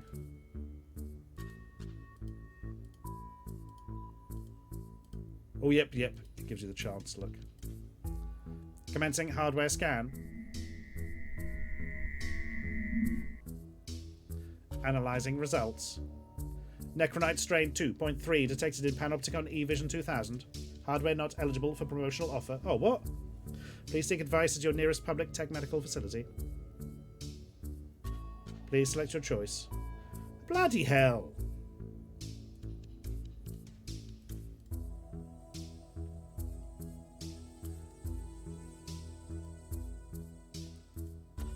Well, it's not so bad for her because her device is something she wears, so she can just chuck it away. As opposed to it, like, stopping her legs working or something. Show them the thing you found in the trash. Ooh, good shout. Let's do that. Nip.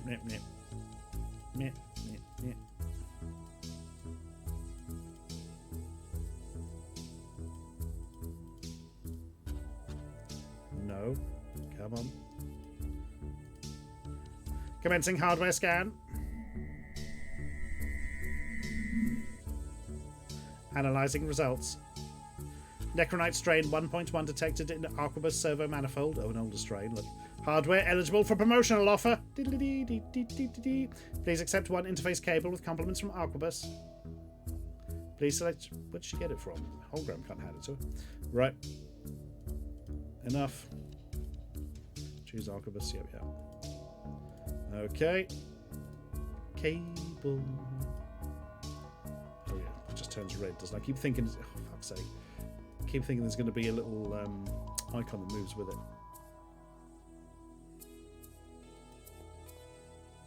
Will this interface cable work?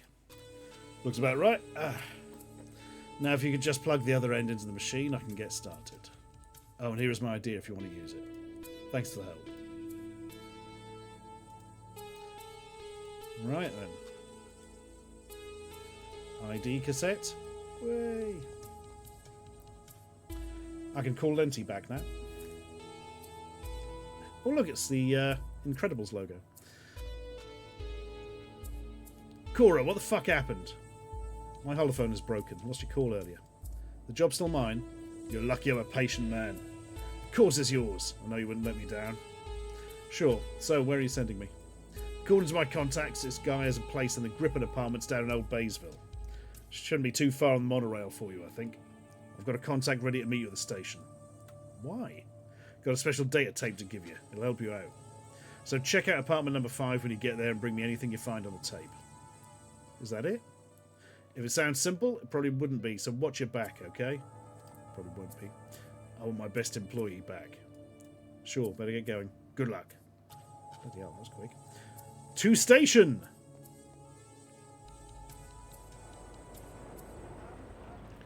With auto wraparound shades.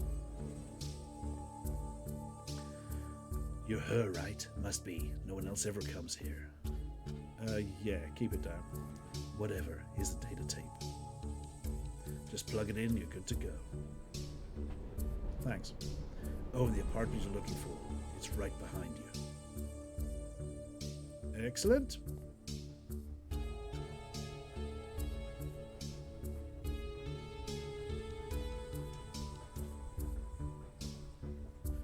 The old travelator. Gladiators, ready. Into the store. Why are we going in a shop? Welcome, welcome. See anything you like? A new seat, perhaps? You look like the kind of person who would appreciate an X-Lifter Pro exosuit. I don't think so. No, perhaps hardware upgrades. You have the latest in consumer microchip technology. Well, a safe disposal unit. Let me get rid of that Alpha Servo manifold then. 250 credits added to my account. Great. Oh, shit, son.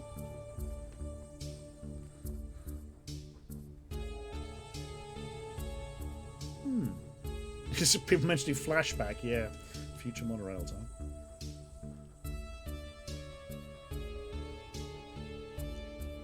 Our pad up becomes screwed, doesn't it? Can we? Sorry to see you go, old friend. But 250 credits is 250 credits. Sweet.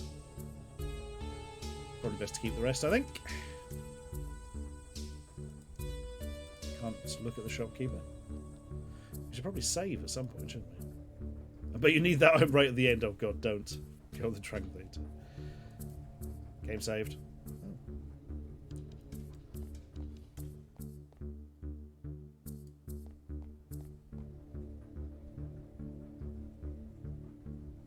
Wait, are we trapped? Do we live here now? Wait on. Can I get through? I have somewhere to be. You're not going anywhere before I check your identification. We're looking to bring someone in for questioning. Who? Let's see. Cora Bry. Got any information about her? Never heard of her. Oop, shit, it's me. Shit. Now what will I do? I have to get under that bridge where the troll is in the way. Well, I mean... What's the sign say? The sign points to Griffin Apartments as well as some others. He doesn't look like the regular police force. We'll just show him somebody else's ID, I suppose. Only the shadiest people use outdated identification, and this cassette screams untrustworthy. Oh, you'll never buy it. Oh, shit. Can we watch the tape if we put it in the... Oh, no, because we got rid of the thing. Shit.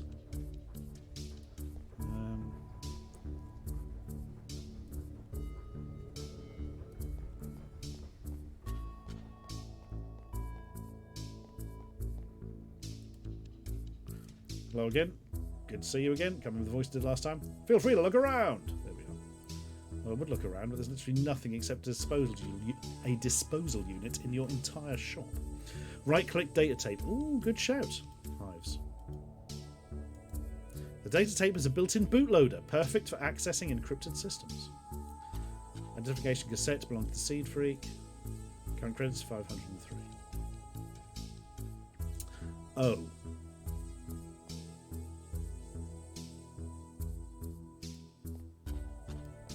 Walk up the thing? No.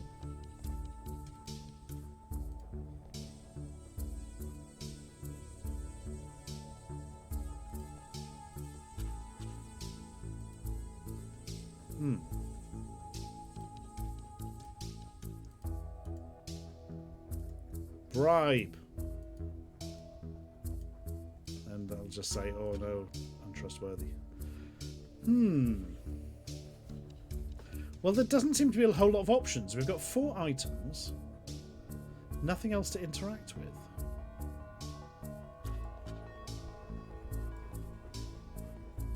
Right, show items to the shopkeeper.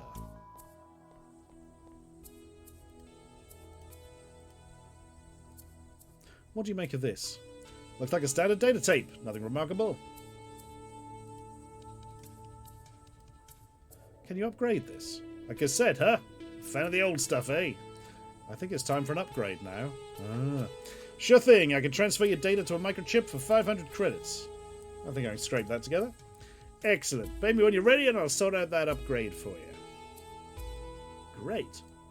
Okay. Here's the 500 credits. Can you sort that upgrade? Certainly. Be my pleasure. Here's your fresh new ID chip. Enjoy. Thanks. Oh, poor old Seed Freak has been upgraded without their knowledge.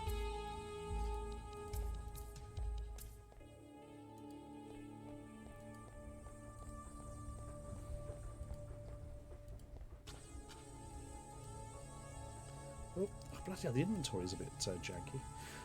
Here's my identification. Thanks for your cooperation. Okay, Miss Amano. This checks out. You can pass, but please don't interfere with the active operation. Yay. Control, please stand by. Officer Morgan and I are investigating the residence now. Setting radio frequency to some numbers. I repeat, some numbers. Alright, let's go. Roger.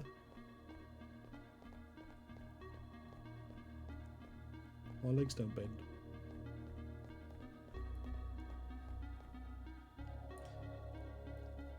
Morgan, shutter's locked. Morgan, check out the steps. I'll try to open the shutter. Yes, ma'am. Coming control, confirming radio frequency, numbers.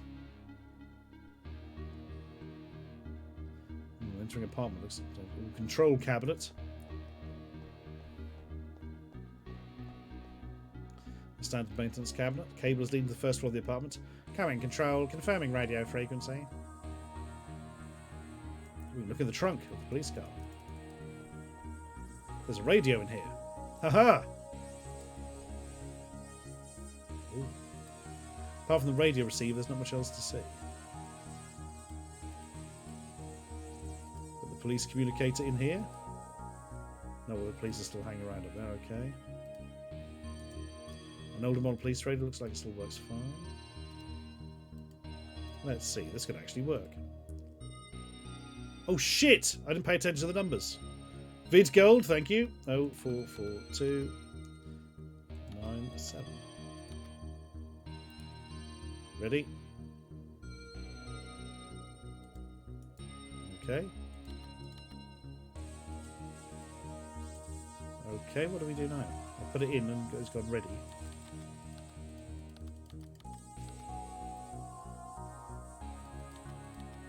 You'll find his frequency on the back of the CT case. Metal Gear. Solid. I don't understand what you got to do. I can't click on anything. Oh, obviously not the right frequency for that to work. Carrying control, confirming radio frequency. What?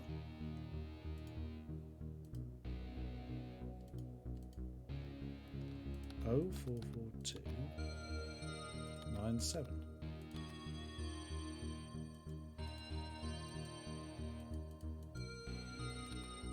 Oh, you have to press the button on the side. Hello? Who is this? Identify yourself immediately. Damn channel hoppers. Something on the frequencies. I'm going to check this out. Roger, I'll continue sentry duty. Shit, I can't move or do anything. Oh, she just wandered off. Now, do we use this with control cabinet? Because that's all we've got. Nah. Oh. Apart from the road temperature to see. Okay.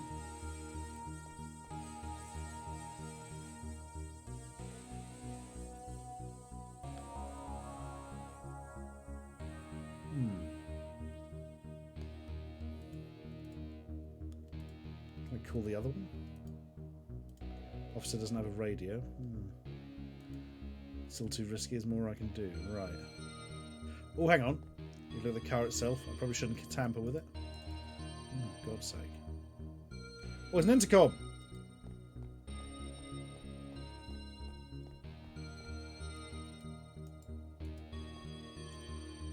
Apartment 5, isn't it? No answer. 4, no answer. Not waiting long. Yeah? Do you know who lives in apartment 5? Been empty for years as far as I know. The whole floor has. Now if you'll excuse me.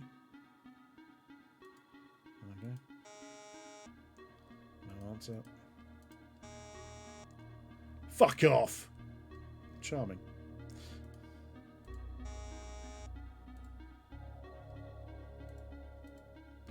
Okay.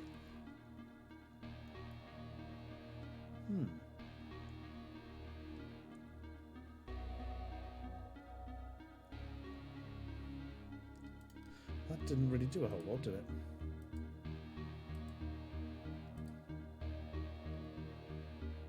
How do we get rid of the tactical enforcement officer? Cheers, Fence Van Apfel.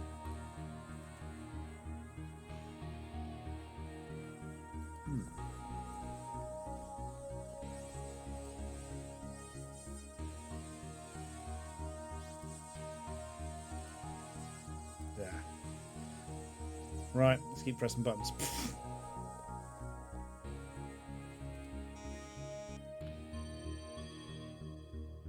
Not falling for that again.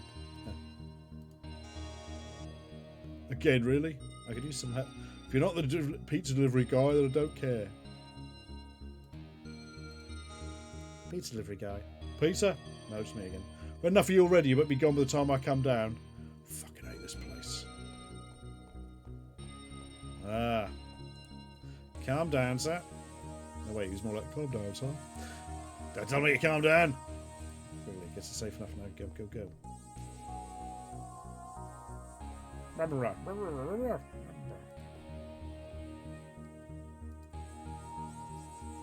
Oh. Staircase shutter is locked off. Perfect.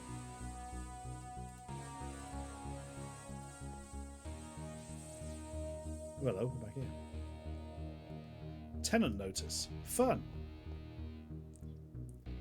I can just look at it. No, take this with me. Able to say, dear tenant in apartment 2.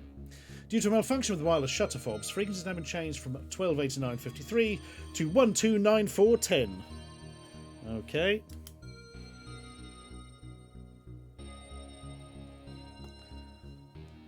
Well, I think we know what we've got to do now.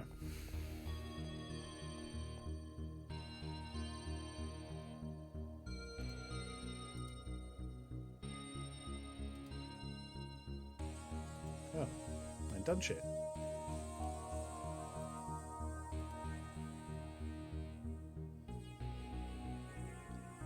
What? Surely you'd have to use it on that.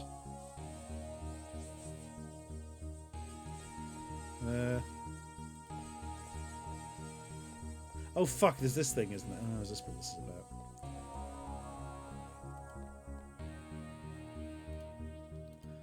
Right, can we now... Yes, there we are.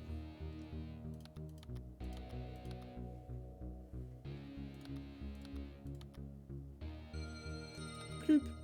Nothing. I think the receiver is even switched on. Oh, what? Oh, it's a power switch. Ah! Bloody hell. Right.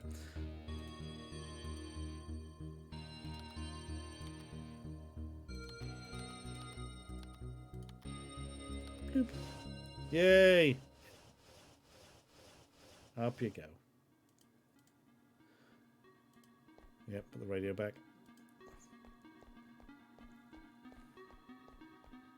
All radios transmit everything all the time, Angry Ed. Or Robo Twilight, sorry. Oh dear. Right. Staircase up. So we're now on floor 3. Oh, here we are, apartment 5.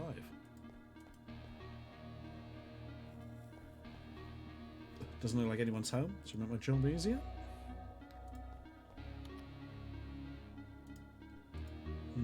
Fuse box is reset, but nothing seems to be working. Handy.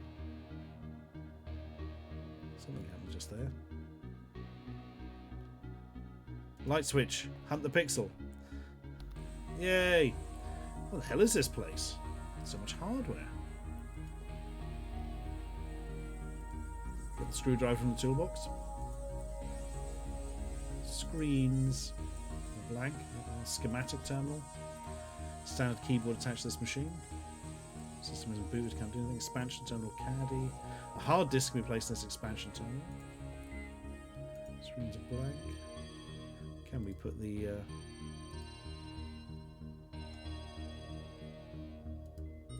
no. More a hard drive as an alternative exit, okay. Flashing red buttons are always safe to press. Something's going on. Boot Safe Pro operational. Version up to date. Insert media into data port to continue. Sure thing. Job on! Thank you very much for your sub. Welcome. Data port. This is easier than I thought. I see someone has found me. Female age 29 or thereabouts. Interesting. Who said that? Show yourself. Have it your way.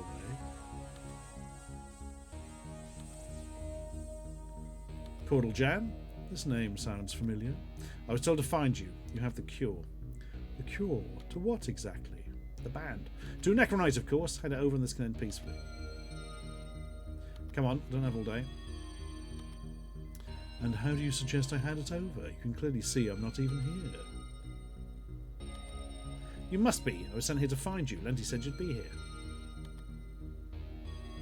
Well, I suppose I am here, in a manner of speaking. Here is just one of the places I am. And now you've found me, I see you've brought along some friends too. No matter, your mistakes can be fixed. Where would you rather be, in here or out there? I'm not sure yet. Indecision. Another human flaw. Aren't you human too? Oh, I don't know anymore. I was once, I suppose. Many years ago. But now, perhaps not. So what are you then? He's a ninja, look! Better. Better? How? It's all rather simple, really. Well, relatively. I think it was the Necronite. It's changed me. How can that be possible? Necronite only kills. It's a damn plague on humanity. Millions have already died. It only kills those who don't know its true potential. Those who are not worthy. Those who do not have the screensaver. Necronite is really rather wonderful. It will make you better if given the right conditions. Maybe the cure you seek is something you did not expect. Perhaps you are not ready to know. Whatever information you have, I'll take it. So be it. But it rather seems like you will have to hurry. Your friends won't wait forever. Take whatever you want. Maybe the truth is what you need. Years of collected data and experimental shit, Mr. Bit. Goodbye for now, Cora Bry. As much as I'd like to ponder what has happened, I don't have time. This automatically going on to the next dialogue is bad. I have to get as much information as I can before the police get in. Hi, open up in there. Damn, right on time. Bang, bang. Schematics. Take it.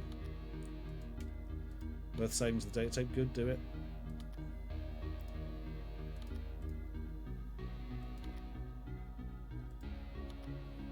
Ugh. Generic hardware on shelves. Quickly. Can't take it all. I didn't say take it all.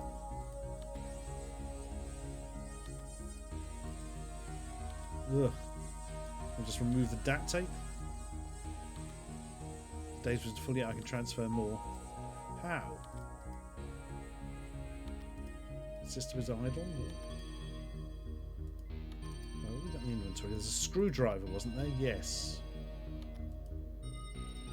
Oh, bloody! I've got to try the screwdriver and everything.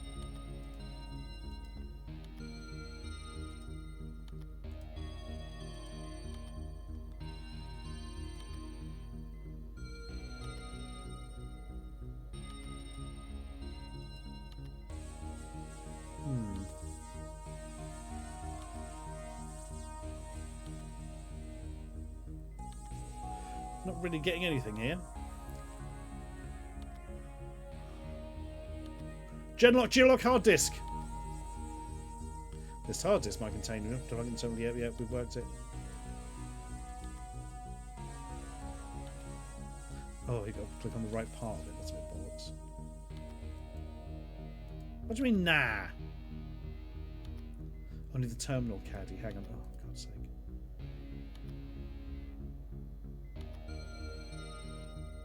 Yes.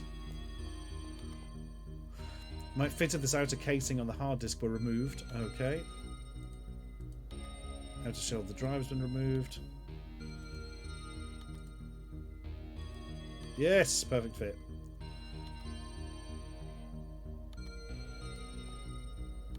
Anything here? What is on this hard drive useful? Transfer it to the tape. If you don't answer, we'll force to take immediate action. Data isn't fully out. I can transfer more. Come on.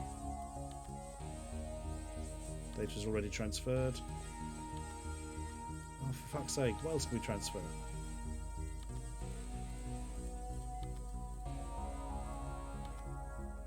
Ah, the schematic hadn't gone over. You just click on the keyboard a bit, right?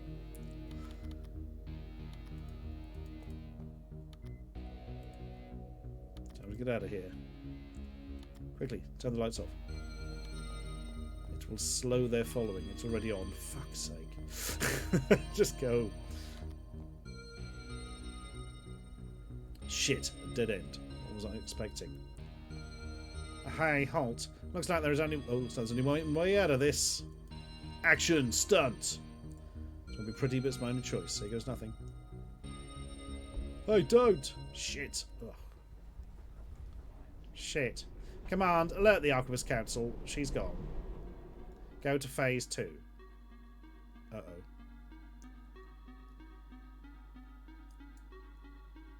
Oh. Curses. It is but a first part when no other parts were made, I assume.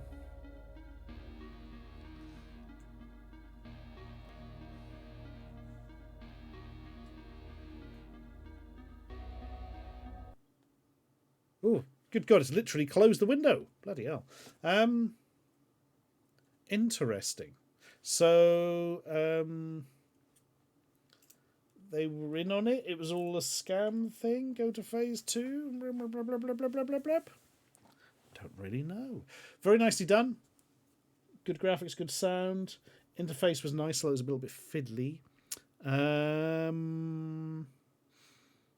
Yeah, I'd like to see more of that, but apparently there isn't any more. So that's the end of that then. Oh well. Apparently this game was made in a month. The length and some. Oh yeah, Octarius likes this for a competition-y thing, isn't it? It's a proof of concept almost. But yeah, it would have been nice. Oh, Phase 4 reference from Rodent the Astro Waste. Blimey. Of course it was abandoned. I was enjoying that, says A Real Kingdom. Yeah, me too. Ah, well. Shame. That was good stuff. I would give it 12 out of 18. I don't know. No, that was good. Oh, yes. So, Birds... Right. Let's get on with this Amazon question. Some of you clever dudes might know this, right? So, Birdseye very kindly sent me, when my dad was ill, a big book of aircraft for him to look at, basically. Cheer him up a bit. And a model Spitfire thing. And unfortunately, he couldn't sort of see by the time it arrived that he died, obviously. But Birdseye has had the money refunded for these things because Amazon claim they've been sent back. Despite the fact that, A, Birdseye didn't initiate any sort of refund, and B, they haven't been sent back. I've got them here now. So, does anybody know what on earth has happened there? They think they've been sent back, but they haven't? They most certainly haven't. Enigma says it's just a fuck-up. They thought they'd sent 2 and one's been sent back or something? Don't know. Yeah, I mean, I can see the aircraft booked from here. It's definitely not back in Amazon's warehouse. Was it a spam email or actual email, says Simmons Dude. Could have been a phishing scam. It seems a bit specific from what Birdseye said. But were they in every delivery or an Amazon block? I don't know, Dark School. I don't remember. So the third-party courier who thinks they weren't delivered. Yeah, that seems very likely it's now. That is probably the answer. Ha! The real Kingdom says, Amazon once shipped me a curly whirly. Their ways are mysterious. Oh, Hershey says, I got a refund on some cat food yesterday that I didn't ask for. I haven't received the item, but the tracking has gone dead, so I think they just don't know where the hell anything is. Yeah. Given the way every have been the last few weeks, they might have just gone, well, just refund the bloody lot. Bloody hell. I did once have a coat delivered from a shop that sells coats, but it wasn't delivered. It never turned up. So I said, oh, it never turned up. And they went, oh, yeah, sorry, here's your money back. And then it just turned up like a month later after they'd sent a replacement. Sorry, they didn't give me money back until they sent a replacement. I now have 2 of these coats. Don't need 2 coats like it, but it means I don't have to look after one of them because I've got a spare.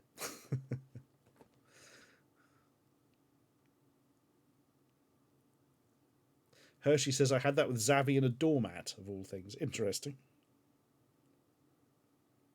I've got I'm so pissed off about this. I sent a friend like a gift before Christmas, and I sent it through this thing called InPost, which I'd never used before. And you just basically put something in a locker and they send it off. You don't even have to like put the address on it or anything. You have to tell them that through the app sort of thing. And yeah, they got it and took it off to the courier or whatever. And the courier tried to deliver it. They claimed it was out for delivery, but never said they tried to deliver it. And they definitely didn't, because it was to a business address that's open all day. Then they said they were sending it back to me, and they never did. And when I complained on Twitter, suddenly they retroactively changed their tracking to claim it had been returned to me and everything had been sorted and it was all, signed for and that, several days before I complained.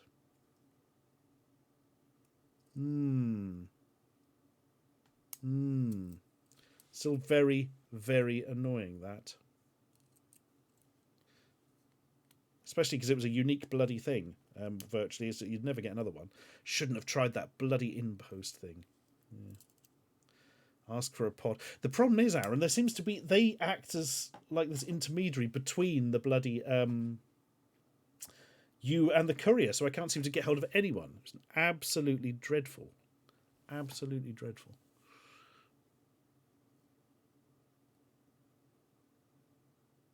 God, I'm annoyed by that. I must try and do something about that tomorrow, actually.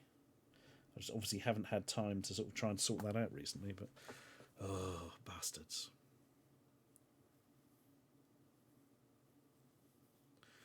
Yeah, they certainly won't have proof of delivery or return, because it hasn't been delivered or returned.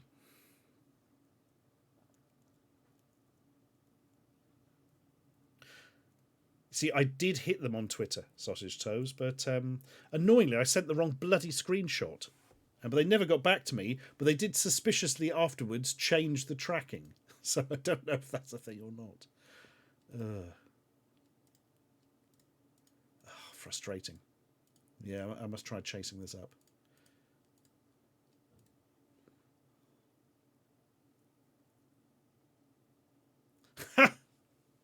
Beardy says, use them again, but put a GPRS tracker in the parcel. If this one goes missing, it might lead you to the first one.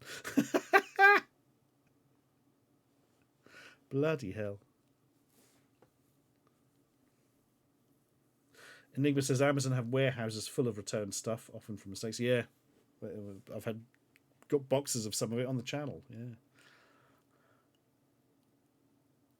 Reminds me, I need to look for more.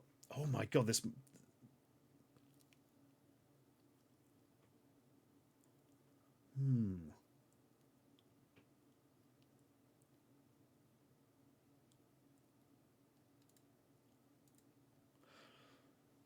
Oh, Dark Squall, bless you, that's very kind. Let's save it for the next time we're doing a charity stream or something. Sabrina Ribena, 15 months. Thank you very much. People have done stuff like that with their tags. Do you know, I do have a spare GPS tracker thing that I got off Kickstarter ages ago.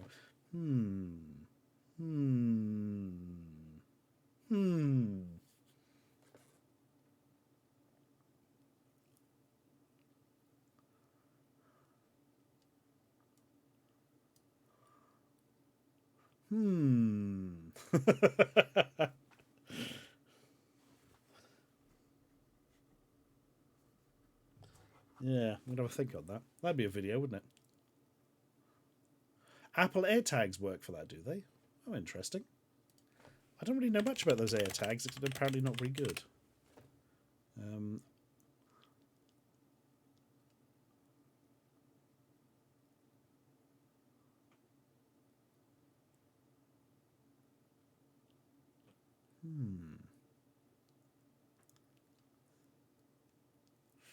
Oh god, they're 35 quid each. Jesus Christ.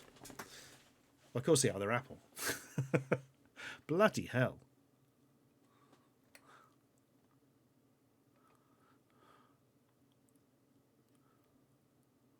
Or tracking people across London with their tags like Tom Scott did. Oh, I haven't seen that one.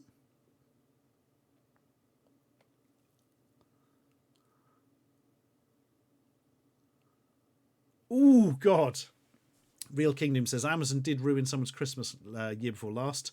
Mom ordered a coat, and the parcel had a second, smaller parcel full of customised children's toys and clothes that had fallen into it. The kids were named Quentin and Tarquin, though, so they probably deserved it. Oh, God. Really? Quentin and Tarquin? Oh, my God. Dark Squall says, did you see the whole Twitter rabbit hole the other day where someone had an Apple AirTag in a lost luggage and was tracking it to random places that totally made it look like it was being used for drug drops? Interesting. Interesting. Bob Ass says, has anyone seen the trailer for Ari Aster, Hereditary and Midsommar? God, and that absolutely horrible short film he did. New film, Beau is Afraid. It looks mad. See, I'm interested in theory, but in reality, I went to the cinema to see Hereditary, which had some really good bits in, was mostly pacing problems, the movie, and Midsommar, which was just like an endless list of... It's like somebody just written a list of, here are some weird things that a cult could do in any order. It's just so painfully overlong, and the pacing's shot to fuck. You need somebody to bloody edit them for him or give him a slap or something. So I probably won't, because it'll probably be like fucking 2.5 hours long or something and have like 80 minutes of story. And never watch his short film. It's fucking horrible. I forget what it was called now, but yeah, really, really unnecessary.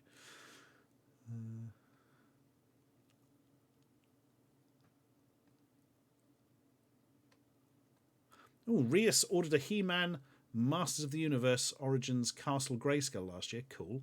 And the box was beat up since they slap a label on the box. I complained and they gave it to me for free. Hooray! They've been going very cheap, some of those Master Universe Origins. I got a He-Man and Battle Cat for like a tenner. And now I've sort of got them and I think, what did I get those for? But it was a tenner. O2 do something similar to the AirTag. I think I bought 2 shirts. Amazon was print on demand, print the right, but 2 other brands of t-shirt, one fit, other didn't. I can't send them, refund them with money and just said keep it. Oh, fair enough. Cavill and 40k show, no idea, Birdo. Far too early to count that one. A decent 40k show would be interesting. But nothing will ever be as good as Hive Wars. Midsommar extended cut. It's actually infinitely long.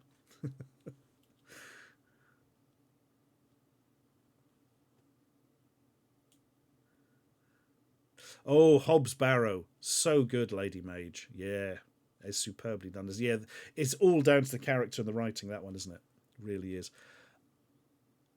I also really like the sort of weird sense of dread, because you know at the start that something bad has already happened, and you know you're leading towards it. And it's not a game where you have branching paths. You know, it's entirely linear. So you know you're treading this path to doom and you can't do anything about it. And they play with that very well, I think. Science Crazed. Not heard that one, Noir, but Noir? I'll have a look. Science Crazed. I should be writing these digitally, for God's sake.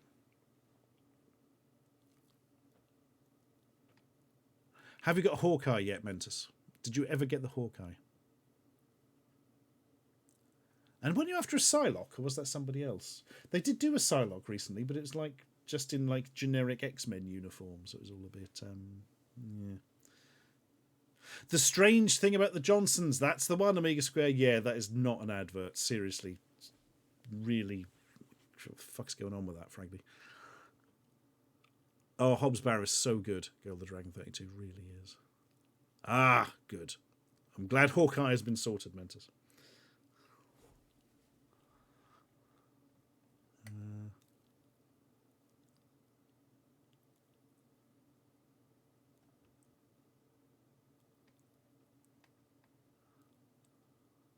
Nothing beats that weird Psylocke. God, that was a Psylocke, wasn't it? I genuinely forget what that figure was supposed to be because it's so strange looking.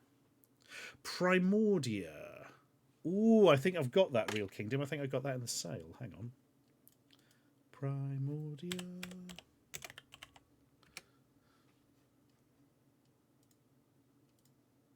Oh, let's have a look. Primordia. Yes, I do totally have Primordia.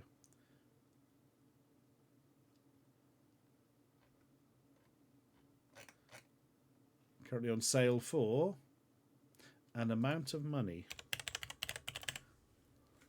$6.99. Yeah, I think I got it for like £2 or something. Bloody hell.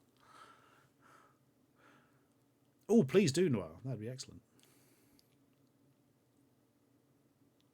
Yeah, I went in blind, Bob Az. It was not pleasant.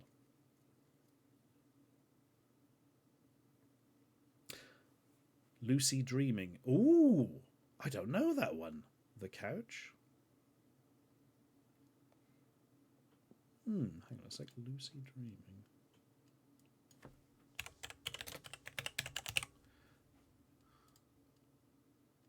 Damn it, I've missed it in the sale. It's £15. Oh, this looks the stuff. Bloody hell.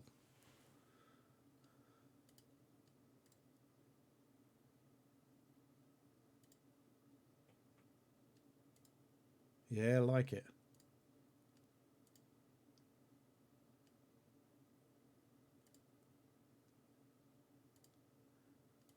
This has a real sort of updated sort of early LucasArts look to it, I suppose.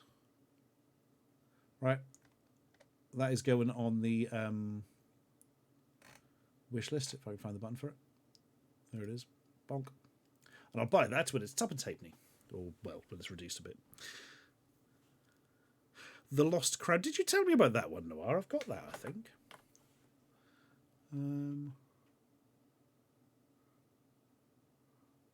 Oh God, Real Kingdom. I've been getting the those 40k McFarlane toys because they're frequently reduced really quickly after they come out. I've just been getting the ones that took my fancy, but I've got like 4 or 5 now. Yeah. Do we ever get Dave's song? Unfortunately, not today. Mr. Dave will have to sing his song to us because it is not queued up. I'm lying. Ich habe 10 Finger und 2 Hände. Ich habe 10 Finger, 2 Hände und 2 Arme. Ich habe 10 Finger, 2 Hände, 2 Arme und 2 Schultern. Yes. Right. Let's queue up some ads and then I shall return afterwards. I've foolishly not sorted the ads out yet. Oh, There's always one bit I forget, and it's usually the bloody ads. Parzophile says, I once ordered a book online a few years ago, and for some strange reason the delivery company sent it to an Amazon depot and marked it as delivered. This was strange because I bought the book directly from the publisher and not through Amazon. Oh, God. It's a pain in the arse to get my book back. Good God. Oh, interesting, Birds. I might have a look into that. Because they sell, like, grey unpainted ones as well, don't they? Because I've got to say the paint jobs on them aren't great. If you're a painter yourself, you do a much better job, even if you didn't put much time into it, you know. Oh my God, you've got a tea bag, Oat Beatty.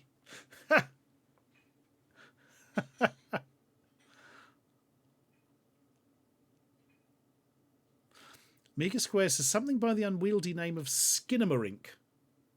Can't believe I just pronounced that correctly first time. Sidled into my view earlier today, and it sounds intriguing. A horror film about two children who wake up one night to find their parents have vanished, along with all the windows and doors in the house. Interesting.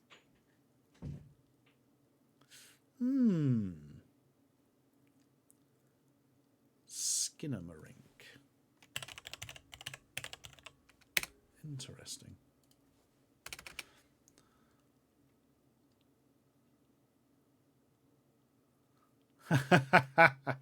Yeah, I imagine somebody had to manually look at Teabag for some reason.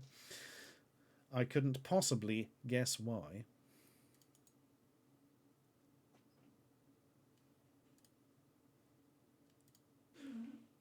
Right, we are going to have some movie trailers, because it was already in that directory. We don't do this very often. So, we'll have a few minutes of movie trailers, and then I shall return, and my God, we'll assassin it up big time. Until then, trailers. The one who speaks for them, let them eat their bread and drink their wine, and in the night benign, sleep. Don't miss the most unusual and exciting horror motorcycle film yet made. I come to offer you youth and fresh blood. Hey, we all know how we're gonna die, baby. We're gonna crash and burn. Werewolves on Wheels, starring Steve Oliver and Severn Darden. The story of a motorcycle gang who ride into a new kind of hell. They ride wild, play hard, and fight brutal. I write your unholy name thrice in blood. Cry of Satan, you are one with them. Cry of Satan, you are one with them. Cry of Satan. Werewolves on Wheels, the most eerie, the most chilling, the most terrifying motorcycle horror film ever made.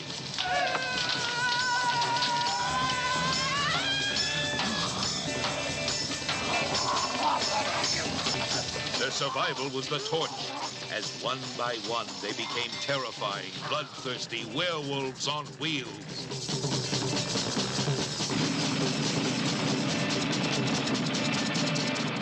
Don't miss the first horror motorcycle film ever made, Werewolves on Wheels. Rated R from the Fanfare Corporation. Gentlemen, an extraordinary journey into the unknown awaits you. The unimaginably weird, dark universe of ESP, extrasensory perception, crashes into the mysterious depths of black witchcraft in a strange and mysterious motion picture unlike any you've ever seen. Something weird. Gifted with psychic powers even he cannot understand, this man finds himself catapulted into the supernatural, a world in which magic and witchcraft battle for supremacy with powers ordinary men could never understand. Around this beautiful girl whirls a maniac's bedeviled list of questions. From these eyes spurts a savage curse that kills anyone in its way. Where love and violence have the same meaning, where the flesh can be exquisite or hideous, where forces far beyond the cosmic smash together in a collision that can shatter the heavens. Only a madman could understand it all. Only a wizard or a witch could bring about its astonishing conclusion.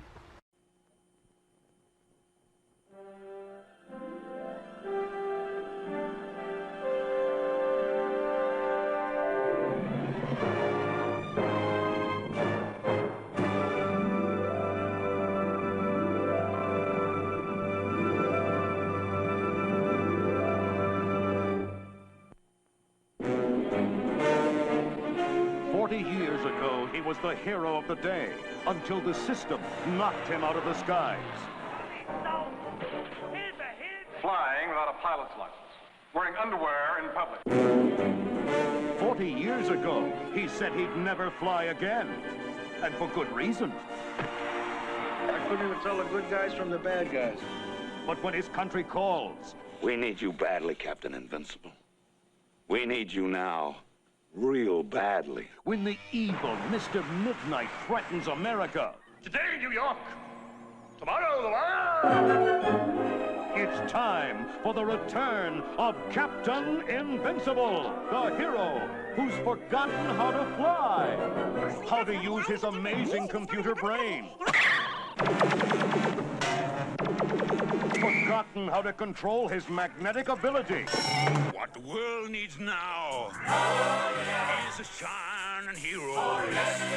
What the world needs now is a glory man. Who will fly down and save the day? It's the return of Captain Invincible, legend in leotards, cape contender, and man of magnet. Magnet on! Fighting evil. Fighting booze. Choose your booze! Let's hit the red eye! There's nothing sicker in society than a lack of liquor and sobriety.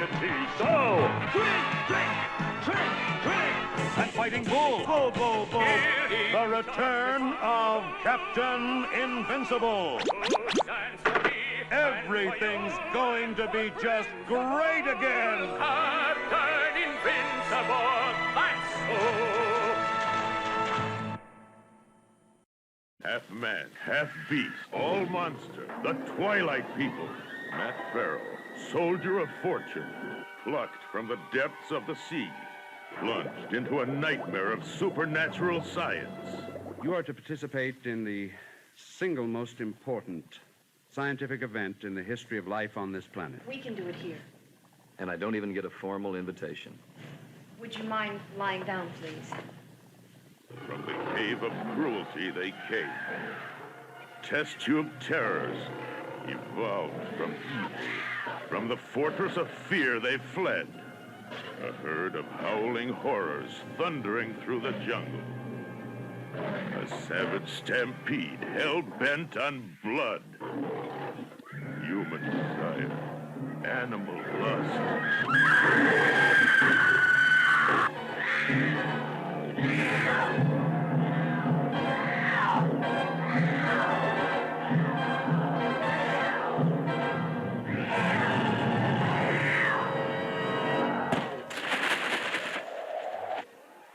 Fiendish, fanged phenomenon.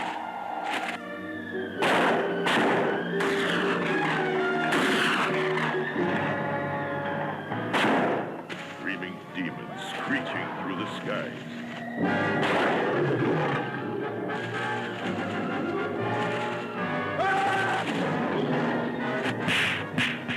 Starring John Ashley, Pat Waddell, and a cast of creatures out of the shadows onto your throne. The Twilight People, rated PG.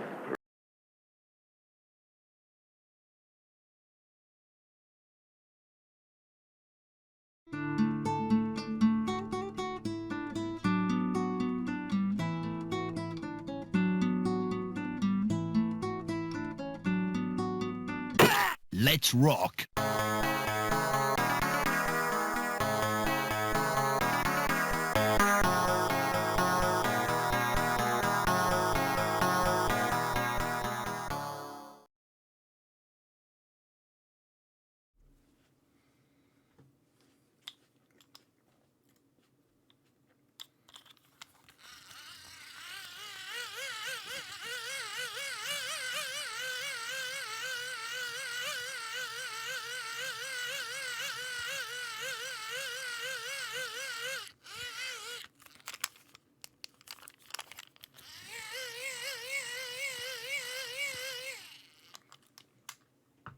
Bad news, folks. I can now officially confirm that this weird wind-up torch that my dad had is completely dead. We managed to get a bit of light out of it for a second, but I think the internal battery has gone. But on the plus side, it sounds really weird.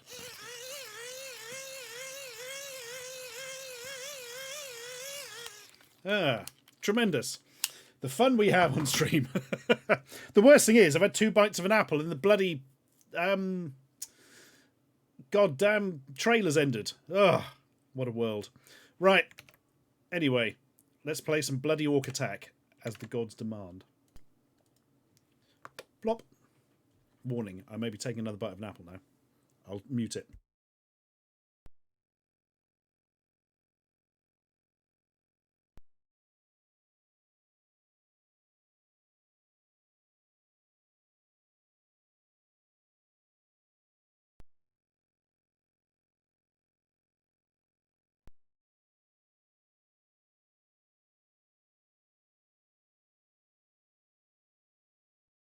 Oh, Crucible 1. My dad had a million torches for some reason. Had like literally 30 of them. And most of them modern LED things. So we're all right for torches. He also had 35 pairs of binoculars. And most inexplicably, about 12 hiking compasses, despite the fact he never went hiking. Right. The best thing was he'd kept a copy of every bill that he'd paid since 2007. So you can imagine what fun it was sorting out all the paperwork.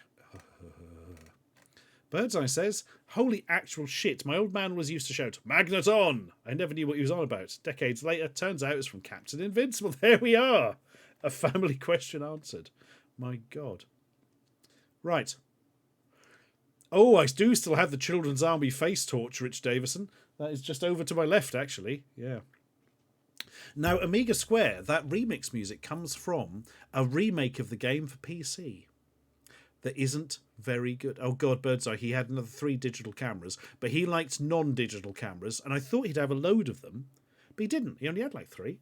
Don't know, he'd sold them all for some reason. Anyway, yes, there's a PC remake of Orc Attack the Return. Orc Attack the Return or something. It's not that great, but it did have that piece of music in it. So there we are. Noir says, the things our elders collect. My grandpapa was into collecting CB radio equipment, but had no idea how to work anything, but kept getting equipment. Squid Reject! That was exactly what I was expecting to find with my dad's stuff. Because I know for years he had really high-end cameras and never took bloody photos. Yeah. But for some reason he'd got shot of them all. There is no music in the menu. Return egg. It is nicely quiet. Oh, Amiga Square. I'll send it to you on the twits. Right. Whew. Here we go. I'm going to take another bite while this is on. Hang on.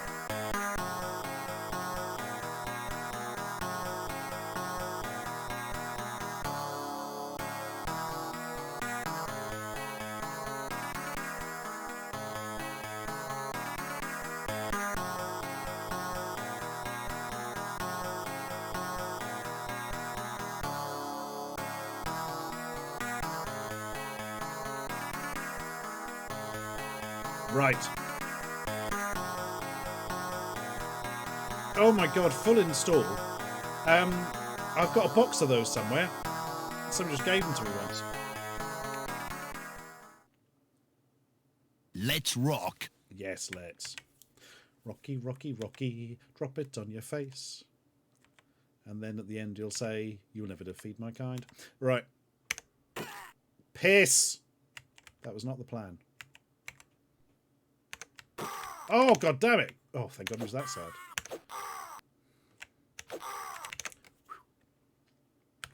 Shit.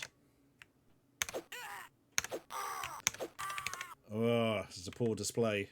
I'm going to use the sword. The ungentlemanly way of killing orcs. Oh, what?! Space Homicopter, thank you for your sub. Welcome. Oh, bloody hell. You can never defeat my kind. Oh. My God, Aaron Fielder says, my current laptop was bought by going through my dad's old Magic the Gathering cards that he didn't want anymore. Bloody hell. Pretty much younger your dad was than mine. Christ. Right, let's try that again.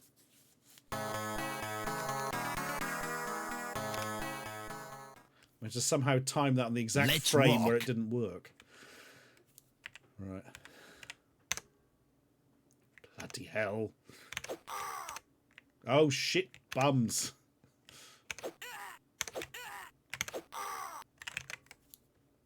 Right. Now, we crush skulls. That's more like it.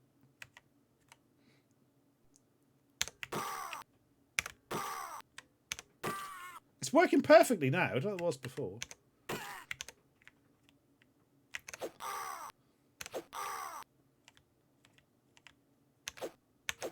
Piss!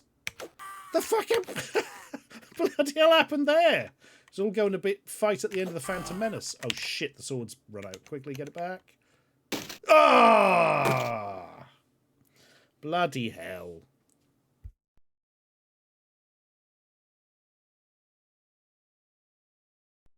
You can never beat my cannon. Right. And try a third one. We've got time. We've got time. Bloody hell. Girl of the Dragon 32. That is a lot of different hobbies. My God. Commissar Ludfang, no. We had a lot of war films on DVD, which I've given to somebody who wanted war films on DVD. So that was good. No, Uncle Derek was the man into interesting action films and stuff. There's a C64 version of this game, I believe. Sausage Toes. I think it was originally an Atari 8-bit game, but there's definitely a version for the Spectrum. And I think there's one for the C64. Piss. No! Oh, God, it's right on the other side. Oh! Orc Slayer the Sword. Or Sting, I suppose you could call it. Piss!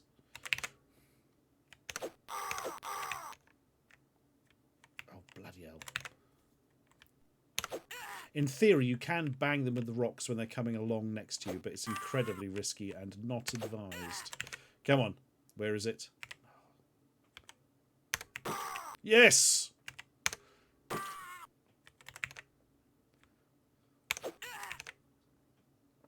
There we are. Oh, thank goodness. You do, Red Karnak. I push down or up. I usually use down.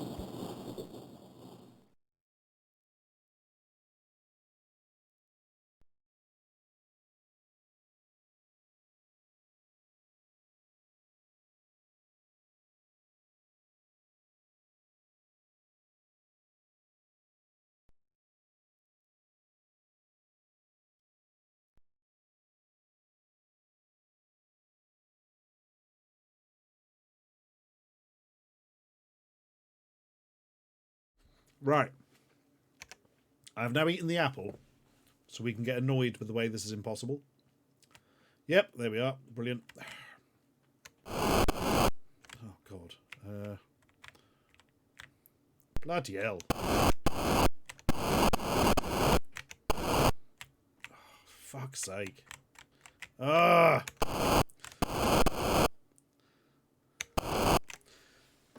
Great.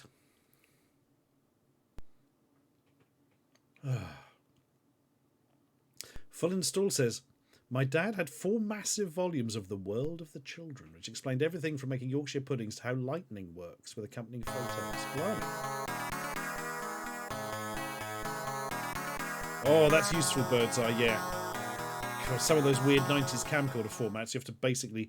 It's cheaper to buy the equipment than do it yourself than get these places to do it for you.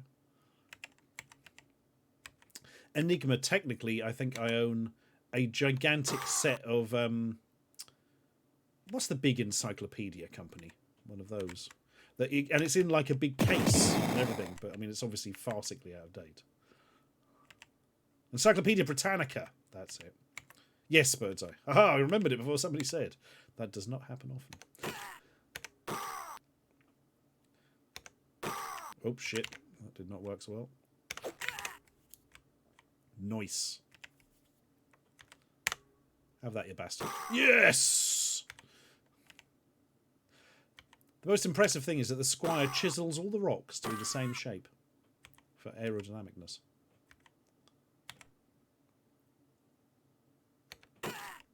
I don't have a who's who at all, Hives. I had several fall on me once when I worked in the book warehouse. They're heavy bastards. Oh, smart bomb guys bringing the pain. Oh my god! That was quick.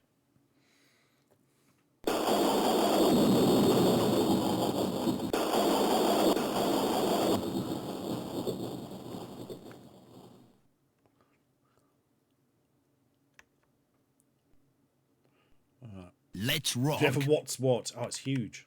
It starts with atoms and works its way up in size. Oh, piss. Bloody hell, that was fiddly.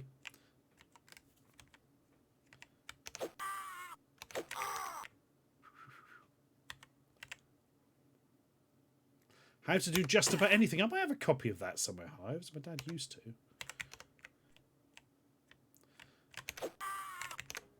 The weirdest thing I found was something I remember... Oh, God, I'm too far. Hang on. Something I remember him getting and not being very pleased at being given as a gift. It was... Oh, God, hang on. Yes! Oh, bloody hell.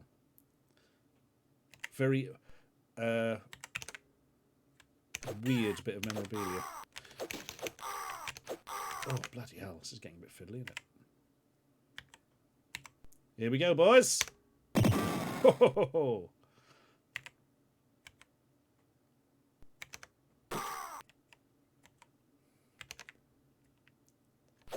oh, we will play chess over the radio. I've got the book that says that. Oh, here he is. The shaman. He can move any mountain. That was the shaman, wasn't it?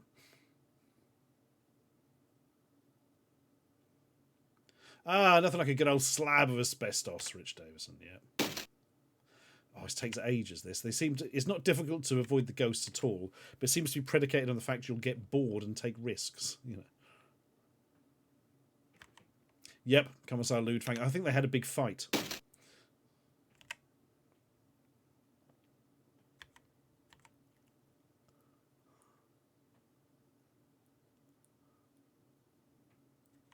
Oh, Ebenezer Good was the shaman. I thought it was a bloody prodigy for some reason. Yeah, it sounds far more shamany now I'm thinking about it. And that's the closest we come to taking risks in this.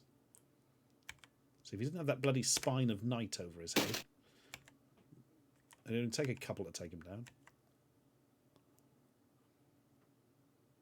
Anybody got any Veras?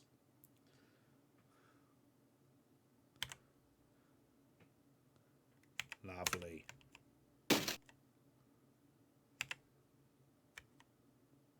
Door-to-door crypto solo. Oh, God, yeah.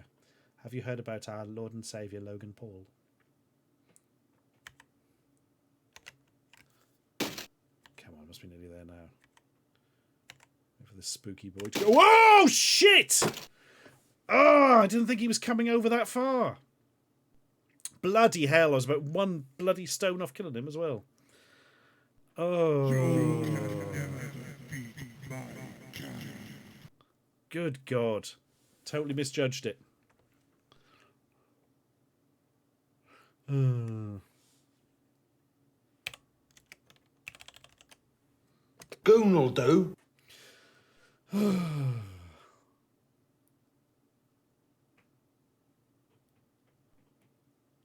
They fight to the death, carbonated dipping jam. The death of the universe. Right. There we are. That wasn't even bloody... that was a total mistake on my part. I haven't even got the excuse of saying, oh, I got bored of it or something. I just genuinely thought he wasn't going that far across. Sheer bloody incompetence. Someone saved Logan Paul's former pet pig. Bit of a coincidence that would happen right now. What? He had a pet pig? I don't even want to think about it. Right, anyway. You know what it's time for now? Here's a hint.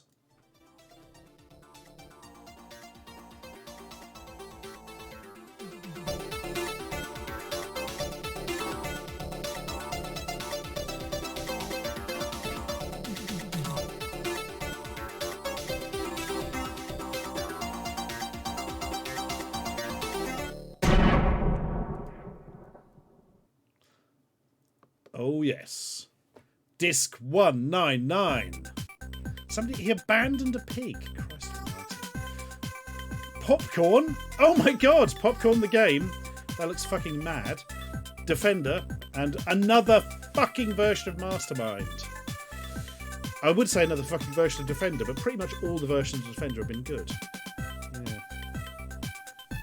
The pig was in a bad state. Very ill with serious infection. Fuck's sake. He had one of those micro pigs that turned out to be just a piglet that grew big, so he sold him on. Oh, God.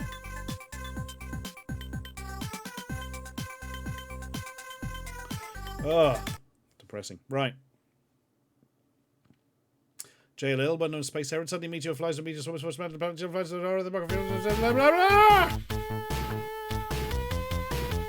Blimey.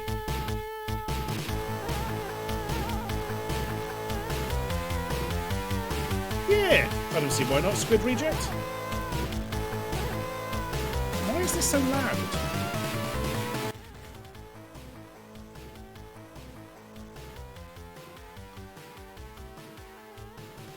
Funk version of Popcorn. Well, rock maybe.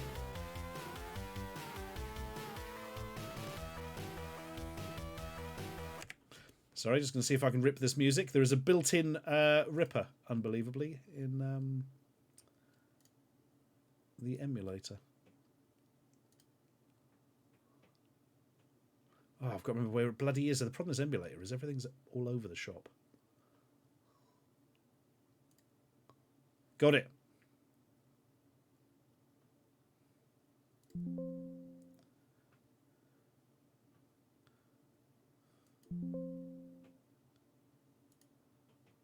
Hang on. Right, I'm going to save both these mods.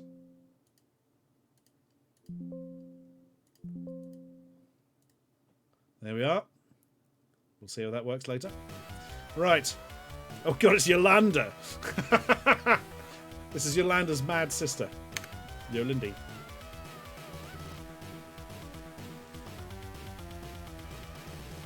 God, they're into their music.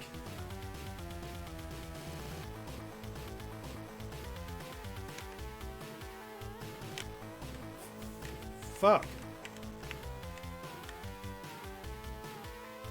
This feels like it's going a bit too quick. I don't know.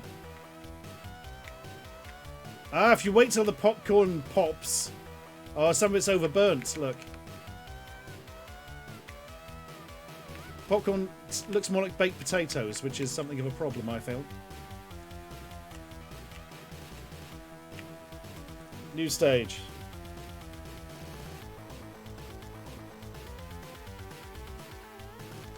Is that a Guyana? Oh god, it does look like one of the Guyana sisters, Riz. Oh no! Oh, bugger.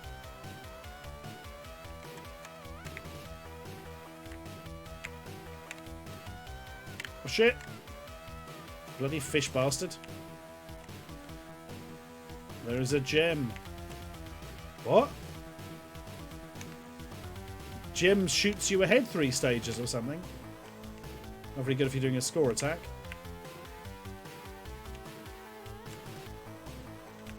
Oh, shit. Yay. Oh, bollocks. Oh, Jill, the well-known space heroine. Is she wearing a ball gag? Asks Percy Orlock. Yeah, this is Clownomania, but not as good. Is it Terence or Philip's girlfriend? Oh my god. She's definitely Canadian. Right.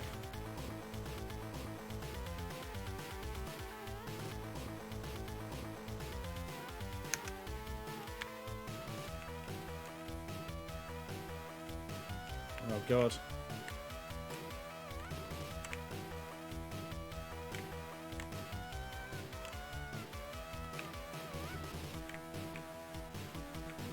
Crazy Sue, another one bloody enigma, yeah.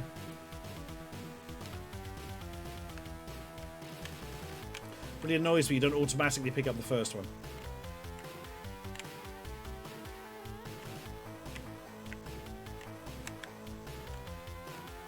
Oh no! The red gem turned into burnt popcorn because reasons.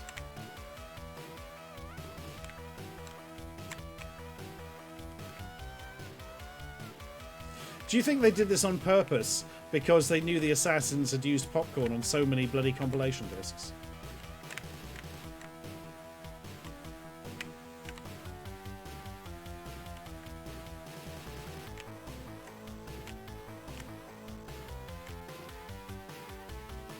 Pierce. Swimmy McFish Bastard is a... Oh, 1-up! That was a gem. Okay. It really doesn't look like popcorn. It looks like baked potatoes that turn into cakes.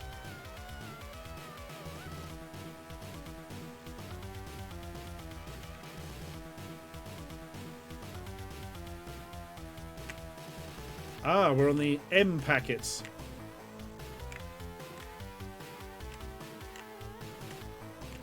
Ah, so Squid Reject. You completed your journey on the Green Express. But sadly, we're rejected from the squids. I've apparently got super speed now, incidentally. Okay.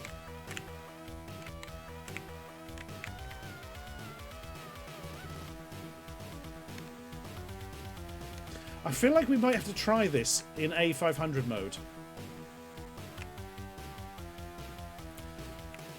No, I've changed my mind. I don't think it's actually deliberately sped up or anything, or not deliberately sped up.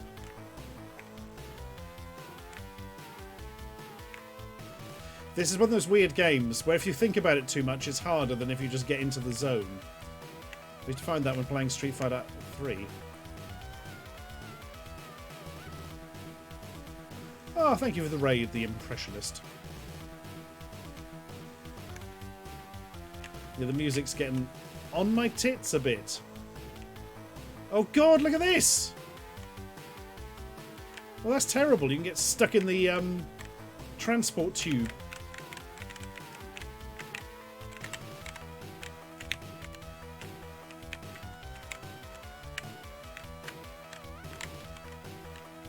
Quickly, make the dash for it when you got speed. Yes. Oh, it was trying to follow me. You see that?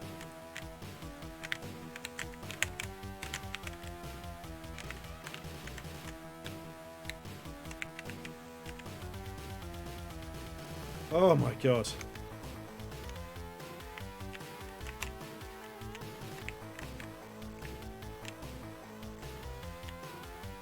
Bloody hell, I've somehow not lost a life. I've suddenly become the world's leading expert at popcorn.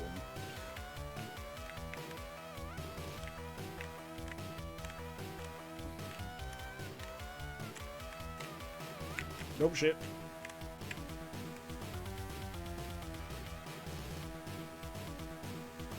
Press M to M. I am going to press M and see if it turns the music off. It does not. Oh god! The fish has been replaced by a super speedy legless ladybird for reasons. Piss. Oh, thank you, Charlie Sheen 505. Welcome. Oh, bloody hell! Deadly ladybird ultra death.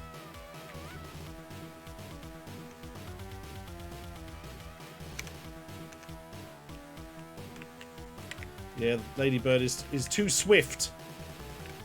It brings death too fast. To poor Jill, whatever her name was. Oh, I saw a gem, but it burned. Because of course it did.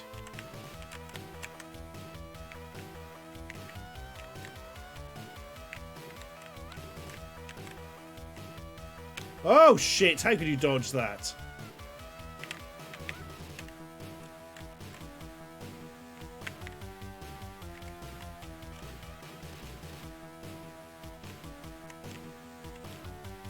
Aha.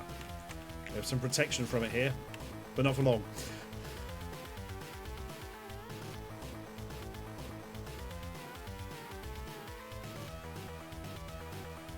Enough.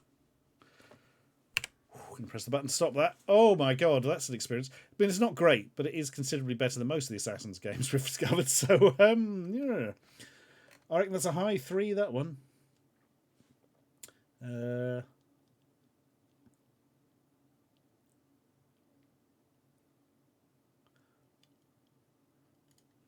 Spot a typo. Fix that.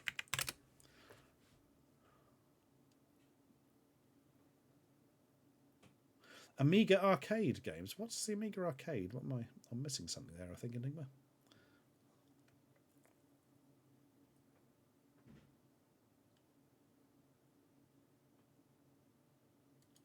Yep, this is better than Interface Robots, but not as good as Blockster. We are in. So this is 199. Popcorn. 3. Tragically, no hats. She could have easily had a hat, but no. Arcade games that ran on Amiga all playable. Oh, yeah, there are some, aren't there, Enigma? Arcadia. Well, that was the only one I can think of off the top of my head was I think Xenon 1 had a version, didn't it? But yeah.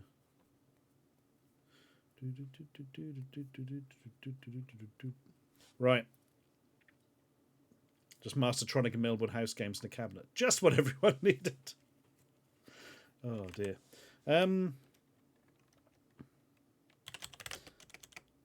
Sort of Speedy Clown Mania. Crazed Rock Popcorn soundtrack. Weird graphics.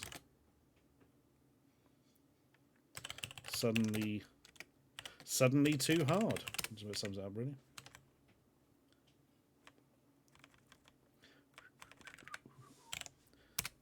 Haiku review from Moogle Mania. Collect the banged grains, but not too fast or too slow. Why was there a fish? A good question. The virtuality machines were Amigas initially too. I didn't know that, Vidco, but yeah. I feel like I've heard it and forgotten it. Right. We're still at over 20% hats. It's still acceptable. Right. Let's see what's going on with game number 2. Music does not do that speed up thing on the A500, says Retiring. Right, we'll have to go and check that out then.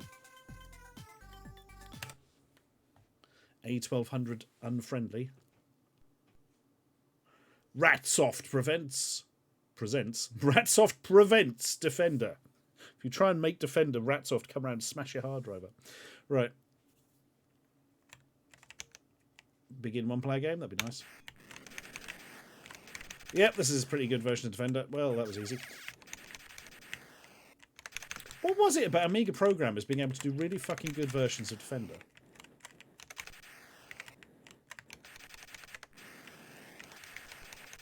Oh, piss! I was looking at the wrong alien. This is very similar to one we've seen before, but I can't tell if it is the same or not. I feel like Amiga Square might know. Oh shit, little violent bastard got me. Don't know how you use the smart bombs. Space doesn't do it. Space turns you round immediately, which is weird. Aha. Oh, that was a bloody bullet. Ah, the little people wearing hats. Sadly, there's no way of knowing carbonate dipping jam. Yeah.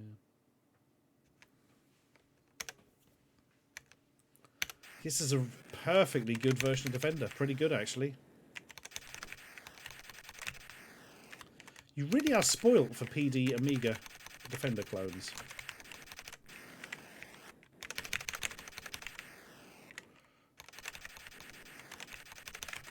Where are you, you little bastard? Poop. Whoa!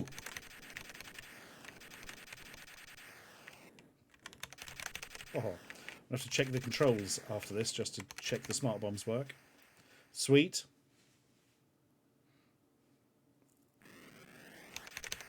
Piss. Ah, piss! Whoa, fuck! What? Oh god, you need to shoot them? I wasn't expecting them to come back. Bloody hell.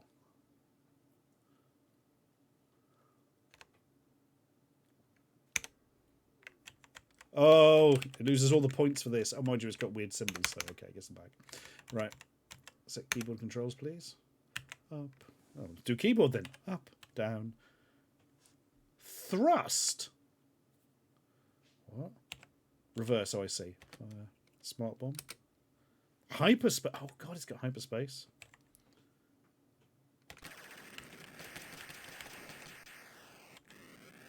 It does have hyperspace. Let's try the smart bomb. Oh, it's even got the sound effects. Oh, it's got the old reversey controls. Yeah. So you can play it standard left-right or thrust and reverse. Oh, shit. Sorry, mate.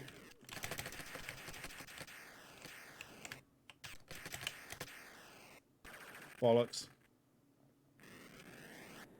Boom. Boom. Hyperspace. Straight onto a bullet. Oh, yes, it's Defender, all right.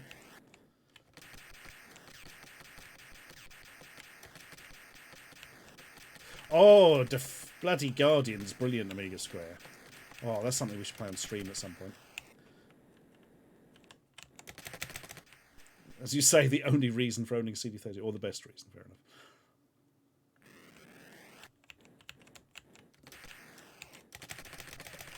Oh, look at these little bastards. Oh no, my smart bombs! Oh, well, that is the most accurate Defender I've seen on Amiga. And that's fucking saying something, because all the others are good. Oblivion got a 5, says Arcturus. I think this may be better from what I remember.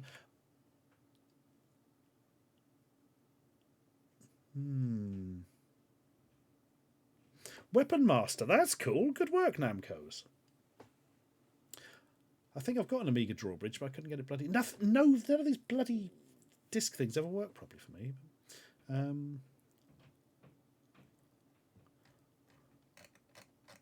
Right. I think this may have to be a 5, folks. Because it's better than Oblivion. Is it better than Deluxe Pac-Man 1.4? Probably is. It's better than Transplant? Yeah.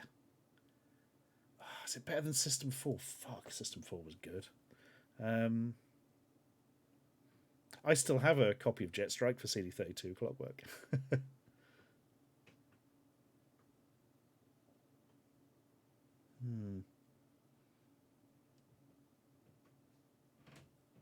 It's not as good as... I think I prefer Cybernetics to it. Or do I? Is it really as good as Pewter? Yeah, I think I do personally. Yeah, I'm going to do that.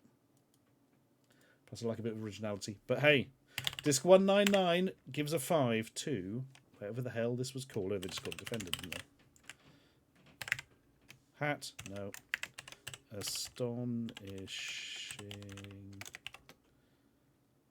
Astonishingly accurate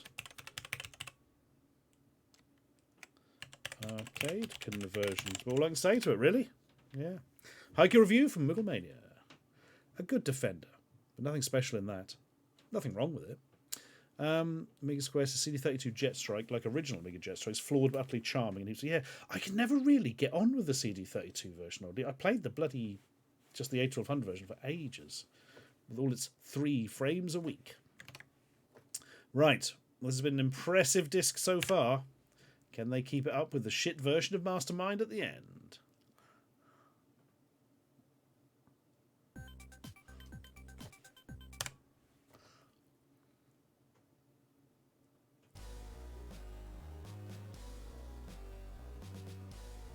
Was not expecting this music, I'll be honest.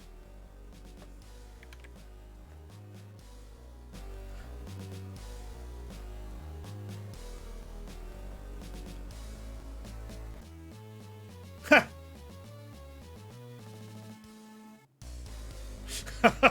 Click the Netherlands flag and get the theme. Or the anthem. 2 little sensible soccer guys. Don't do anything. Okay then. Red, red, red, red. Okay. Oh, none. He's fallen. Oh, he's up again. We've got 1 black one. Okay. Oh, 2 orange. Right. We now know. Well, 2 of those are right.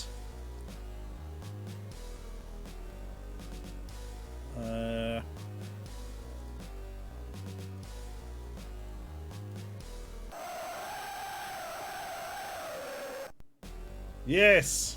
Football winning, of course.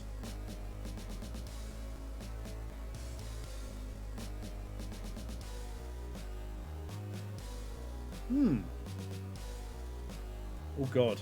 Super difficult mode. Oh, a little fade effect. Look, not great, but there's something there. I think that needs to be done. The music's not terrible, but it's very repetitive. New game. All does.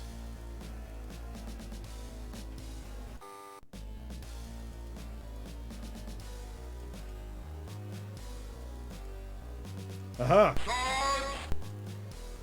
Antaeus, thank you very much for your raid there. Bless you. Oh, right. 2 of them are right. But which 2? Oh, nearly.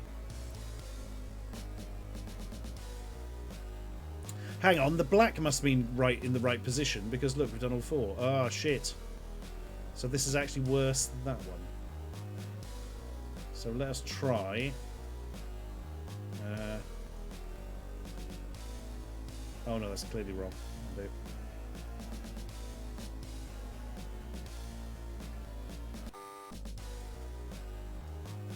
Oh no. Not doing a good job of working this out.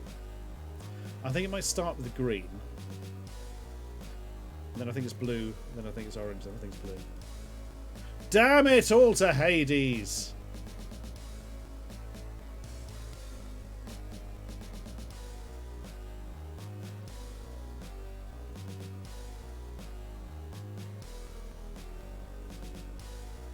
Hey! We did it. Right, let's hear the Netherlands theme once again.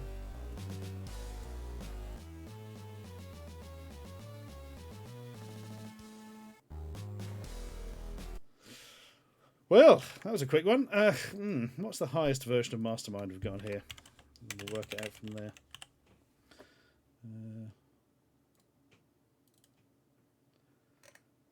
We have a sort of fairly low 3. They're all really basic or ugly or terrible UI. Nobody has done a good... This may be one of the better Mastermind games.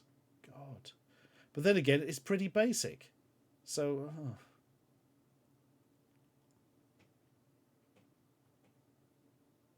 Oh, this is, I would have said this is probably better than Billy. Oh, this gets a few... This does go up a little bit from the others.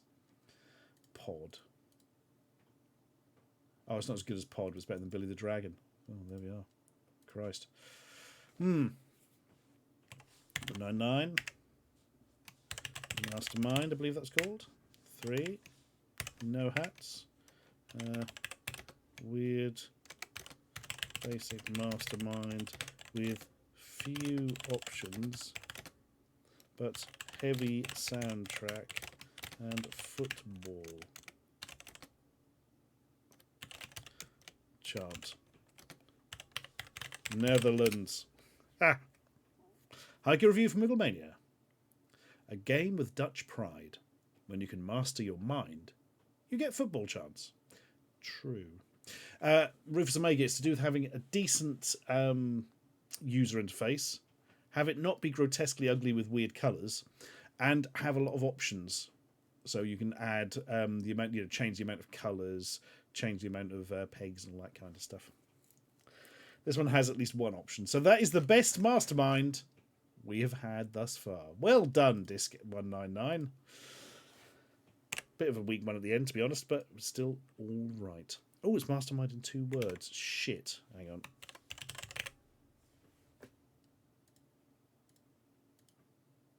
Here we are. Oh. Bollocks. Here we are. Mastermind. Version 1.3. Right. That was a thing. So, we need to go back and do the other one in A500 mode. Let's do that immediately before we go on to Disc 200. Ding, ding, ding, ding, ding.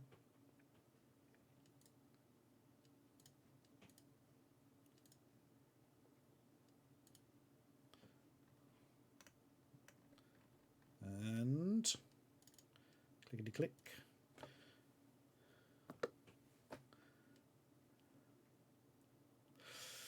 There are a few Enigma. There's a few I need to check on actual hardware, in fact. Although I don't have an A500, so that could prove difficult.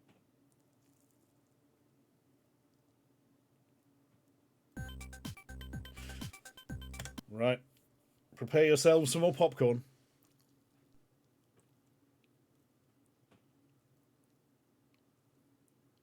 I'm going to go ahead and bet they still didn't change the menu music for 200. I reckon you're right, Robo Twilight. They should. There's no excuse for that, Bird's Eye. No excuse for that at all. Imperial Clubfoot.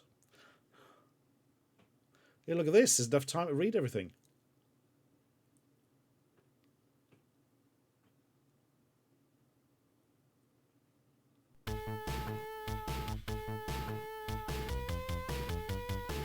Oh my god.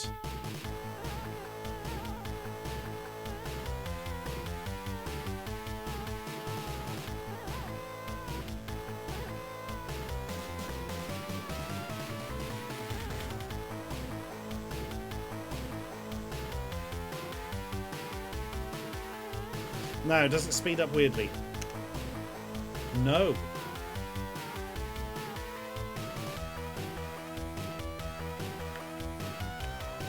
Oh, the game's still the same speed, though. Ah, so I thought it was going to get some extra points if it maybe played slightly differently, but no.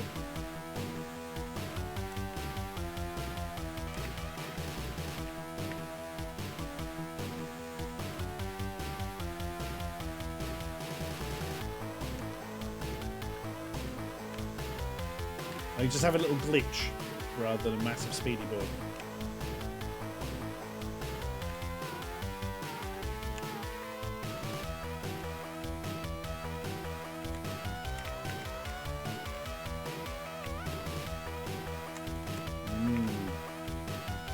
Enough.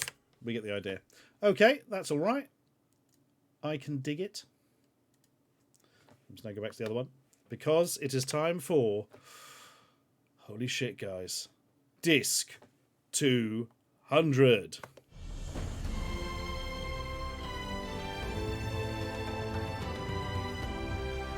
Ah, what's the bloody thing?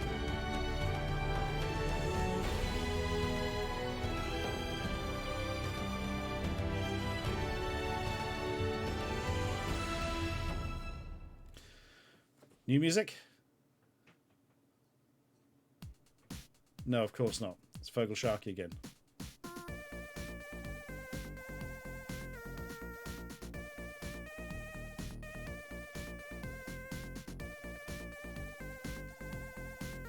Pub Darts is going to be a 180 knockoff. Battleships is going to be either a standard Battleships game or it'll be a rip-off of that bit from Beachhead. And the update to Cave Runner is clearly Boulder Dash.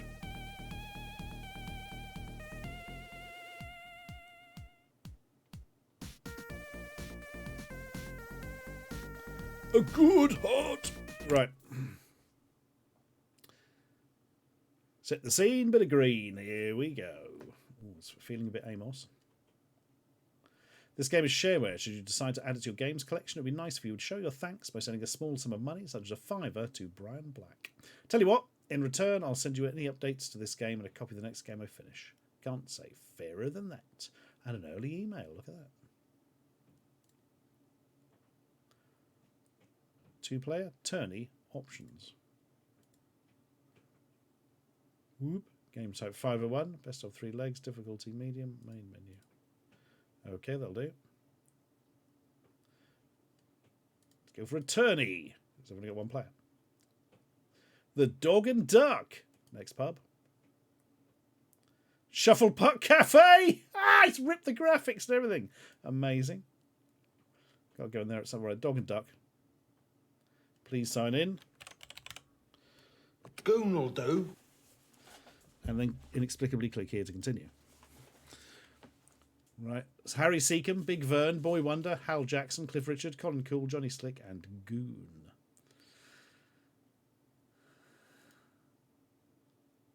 Johnny Slick versus... Oh, God, what's happened with his nose? Yeah, that seemed to, mate. Okay, this is Johnny Slick. 140. Oh, my God, have they got voices for every number? Surely not. Got the hand. It's creepy. Granny Claus.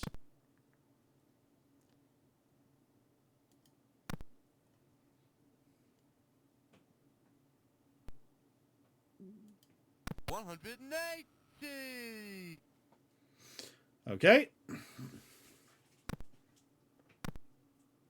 100. Yeah, I'm thinking those portraits are ripped from something. Stunt car racer. I thought they were familiar. Clockwork. You knew they were going to be ripped because, of course, they had ripped the entirety of Shufflepuck Cafe as a background. Oh, piss. Piss.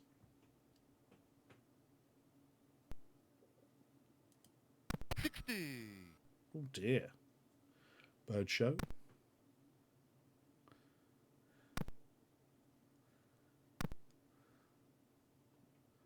Oh, he wants to go out on the bull.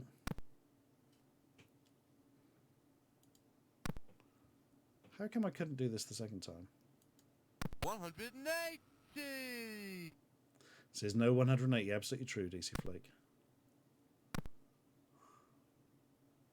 Also, nicking assets is a bit, yeah, isn't it, a mega square? But right, 81. What's the best way of getting 81? Trip 39. Shit! Where's my calculator? I don't know why I threw that.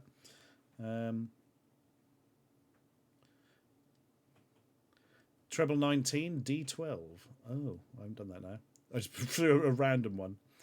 Can we double it out on this? Hang on, I can't do it. Oh, my mental arithmetic is not good.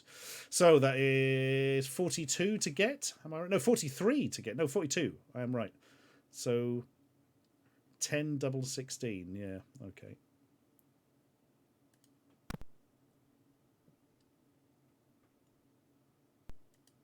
Oh, piss.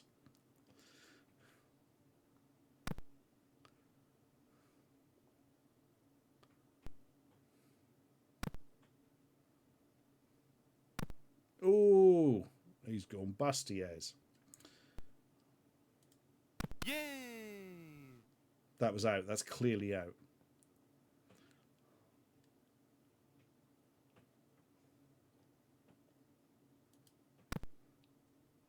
Yeah, a lot of them aren't quite accurate. Do you know what I mean?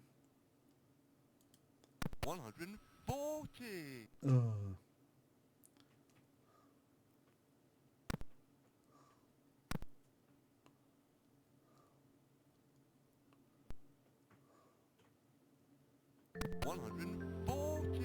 Rio Gazuki, thank you for your sub. 30 months. I'm going to go a random number and see if it says anything. If it's got all the numbers in there. I doubt it has. It only has the certain high ones, I would have thought. Yep, there we are. Right. Ow. Catch me out of the microphone. But it is time to reset. Because we need to see the Shufflepuck Cafe and all that kind of stuff.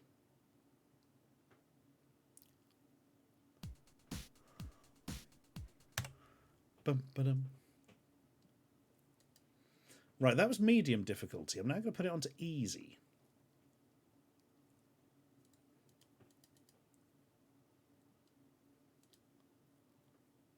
See if it makes any difference the way you throw darts. Or if it's just that the opponent is shit.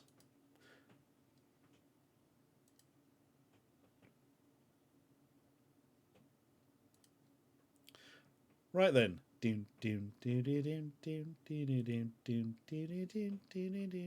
Shufflepuck Cafe. Goon will do.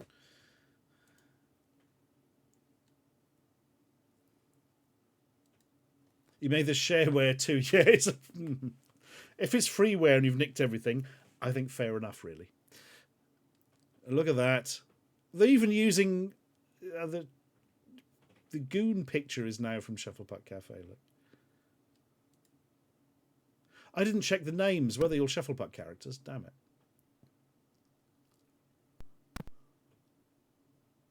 100.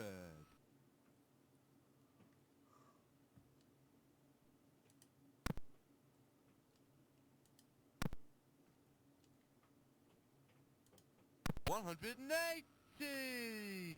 Yep. The names all match. Okay. I think this was Mitch, our character, wasn't it? In Shufflepuck? Yeah, I had an ST, Squid Reject. 180. I don't know about the very easy thing. Doesn't seem to have made throwing the darts any easier, and Vinny is still quite sharp. 140.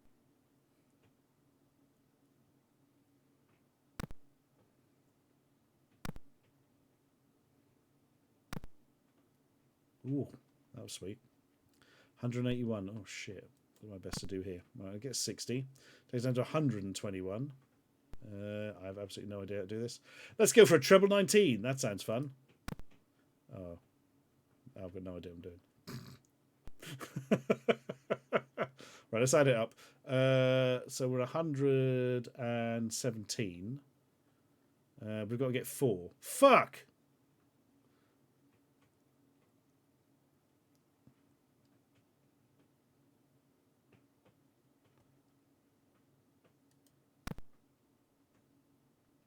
Bugger.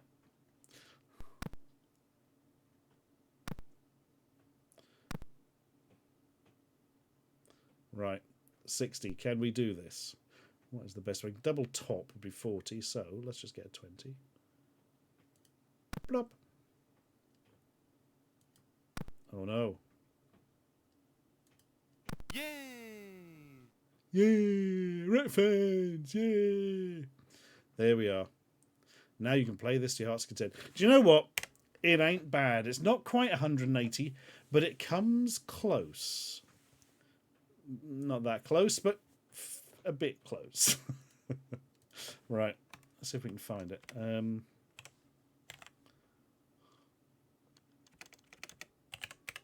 think we've had a darts. Yes, we had World Darts. World Darts was better than this, I think. Curses. Let's see how this stacks up to...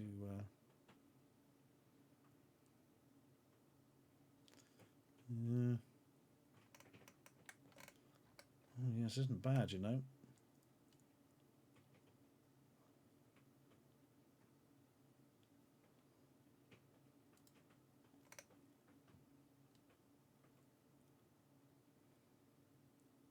Right, let's go in above Minefield, but below Mega Squad. It gets a 4. Nice. Kind of loses. Surely one of the characters must have had a hat at Shufflepuck Cafe. Not sure they did now, I'm thinking about it, though. I've got no problems with it being shareware, in the sense that they've given you the full game. If you want to send them money, you can, I suppose. But with the nicked stuff, that is... has a bit of finger waggling going on there. Decent 180 clone with a pretty easy and with a lot of stolen assets. Stunt car racer shuffle puck cafe. There we are. Hiker review from Mooglemania. I didn't like this at first, but then changed my mind. Complete 180. Right. I feel like if we'd played that forever, we might have seen a hat from the Shufflepuck Cafe people. I don't think there were any hats in Stunt Car Race, so I can't bloody remember. Anyway, reset. What is game number 2?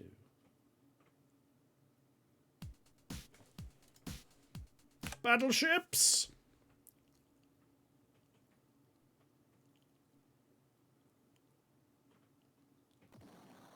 By Brian, Stu, and Bill. Together also another email. Look. This program is not public domain and cannot be included on any compilation. I think this was authorised, though, because it literally says Assassins Battleships. You see? We thought they'd done a naughty, but no. It clearly says Assassins Battleships. This is a version they made for the Assassins. There we are.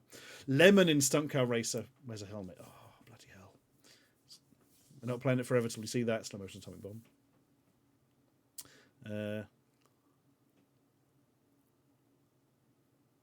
They just deluxe painted the air. Yeah, the assassins put that in. Right. One player game. Well, yeah, go on then. Hunt the computer or player one versus computer. We'll try hunt the computer as it's listed first. Oh!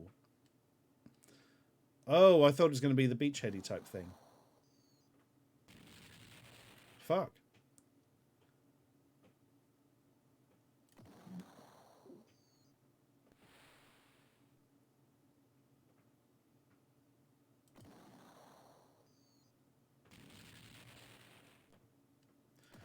So this is basically battleships, but it doesn't fight back.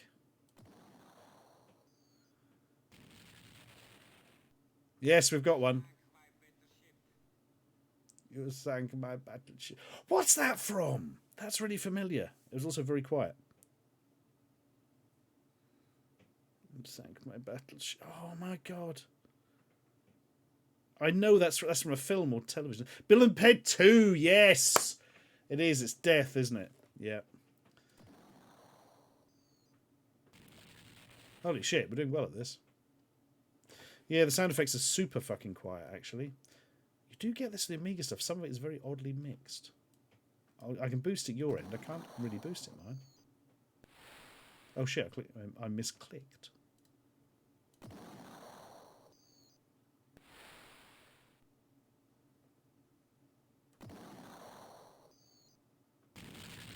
Yay.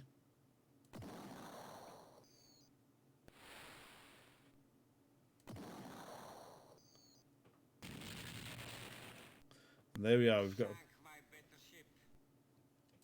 that one. Now we give up, for we are bored. Game aborted. Press a key. Why? It's mouse controlled. Classic battleships. Right. Play one versus computer. Place your ships. Or you see, it'd be a bad idea to put them too close to each other in this one, or adjacent, because the problem is it knows when it's sunk an entire ship. Oh, fuck's sake. It's the green one's yet to go. It looks like green should be done, you know.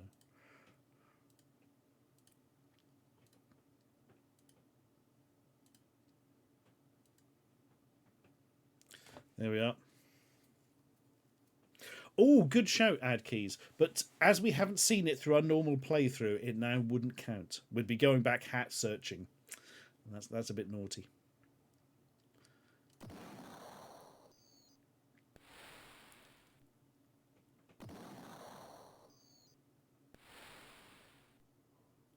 There's no visual difference to tell us when we're going from one, you know, from my board to his board. Oh, you can't even rotate them. Maybe you can. Or so. I like the way one click on that instantly ends the game. If you were to misclick on it, fuck you. Can we rotate them? Yes! Rotating is available. Well, there we are. Right. How does this sit with the other Battleship games we've had? There have been 3 other Battleships games. God, that weird one on disc 71. They kept talking about Tom. I'd forgotten about that.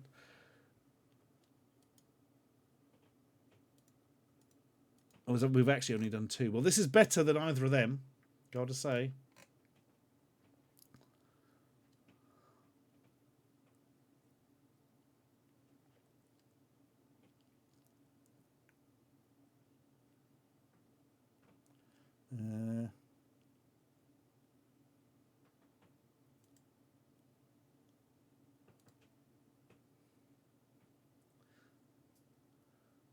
Oh God, it's going up the 2s as I'm looking at them.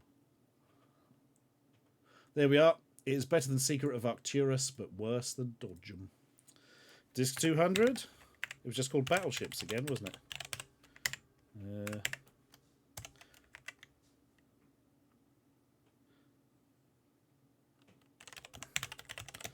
Competent battleships. 4-player mode.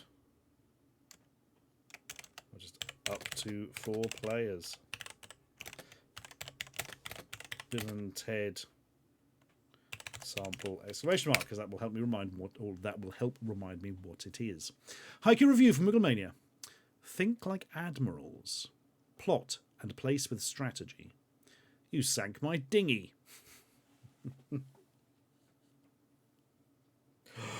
Snaky B says there were Japanese versions of Shufflepuck Cafe which had exclusive characters who both wear hats. Bloody hell. I never knew that.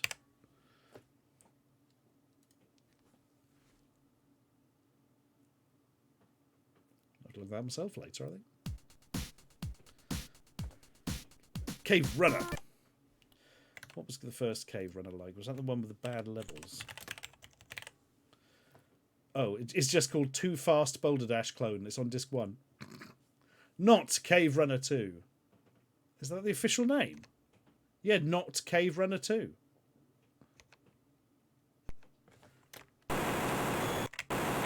Holy fuck.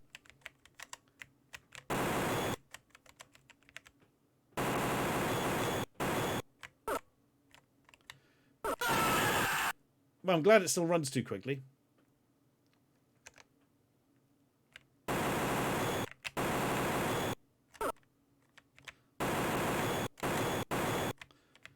If I remember, we'd have played the last one on an A500 as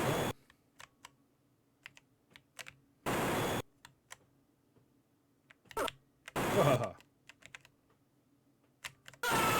Ah, piss. Where is that death sound from? It's very commonly used one, that. Yeah, Repton came after Boulder Dash. Squid Reject. But Repton was like fucking, oh god, iconic on Acorn Electron. You have failed in your quest for power. What? What?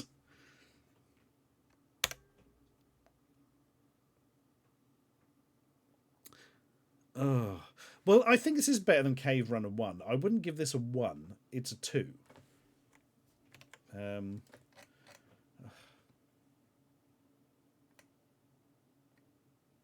God, look at the 2s, actually. This is a little bit better.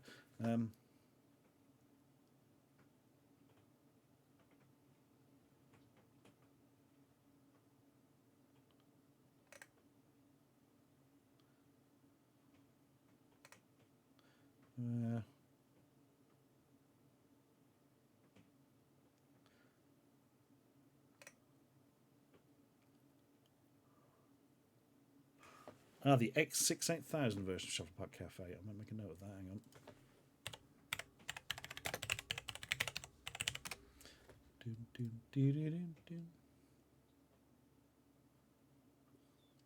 Well, it's probably not as good as Crazy Sue Goes On.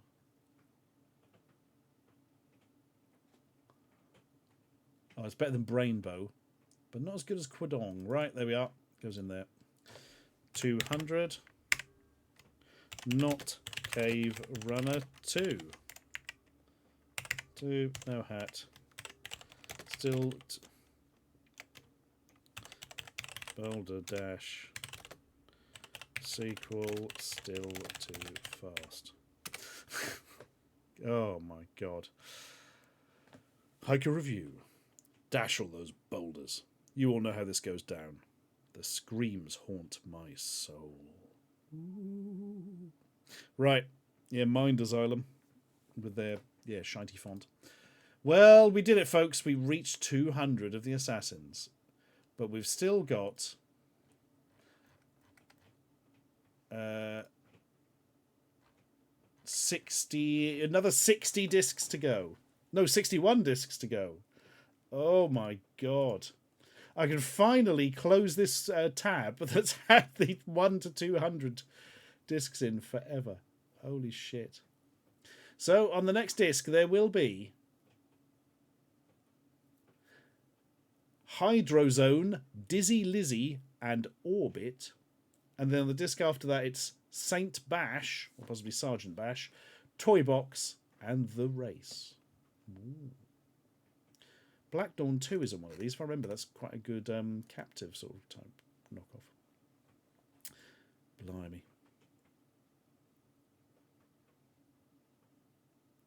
What are we going to do after Assassins? Oh, we'll find something. We'll find something. Unfortunately, there wasn't kind of an Atari ST equivalent. But you've got Fred Fish discs, licenseware games. Licenseware games would take a long time. There was F1 licenseware for Amiga.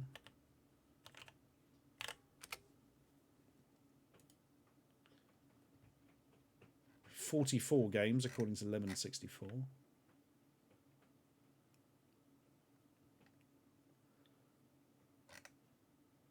And there was Budgie licenseware as well. Oh God, I've got one of those. I've got a disc called Lock and Load. Still got an original rubber cat that had all your Amiga games on.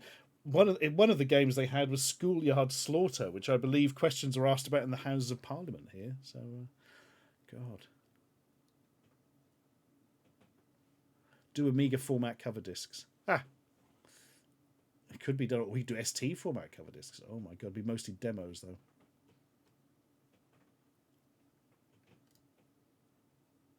Fifth Dimension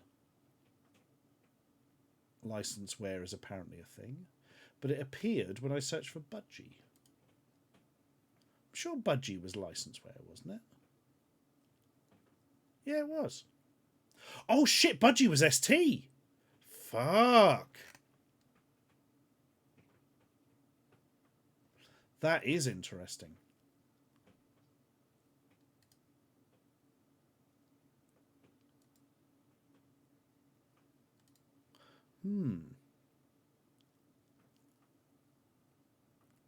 Rufus Omega, we have played that one. Can't remember what it was called now, but yeah, we've totally done that. Was there ever a collection of Net Rosa games? Ooh, good question.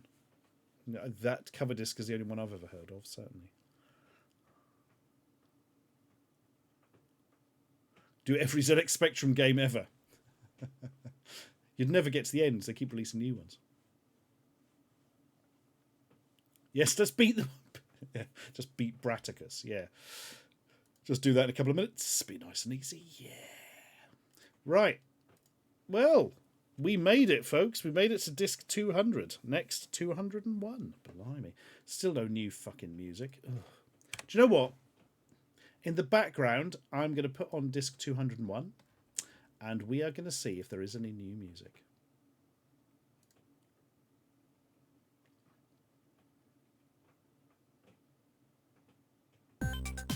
No, there bloody isn't.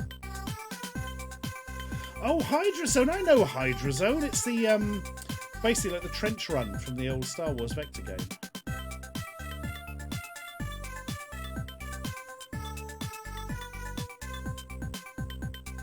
Enough music. Right. Well, before we go, folks, oh God, I can't stop the music. Like the, what the hell is going on? Oh, we got there in the end. Bloody hell, that was weird. It's like the Pink Windmill Kid said, you can't stop the music. Right. Here we go, folks. Let's go out with a nice bit of song and dance. And Dark Squall, thank you for your 200 twiddlies there. Congrats on 200 discs of music that doesn't want to stop. That certainly bloody happened. Right. Doom, doom, doom, doom, doom. Gonna be one we've only shown once before, I think, but it does seem to be a bit of a favourite because people do request this quite often. And here it is.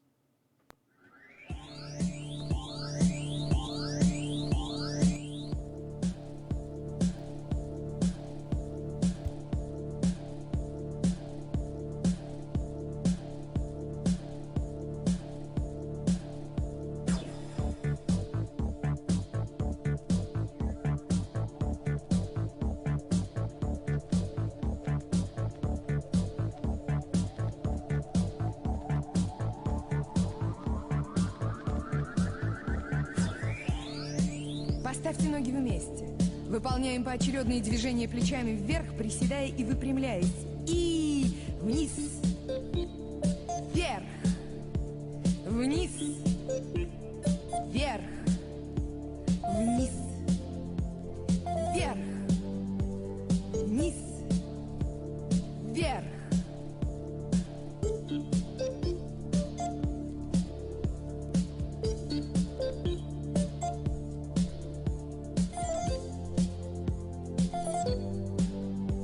Вниз, вверх.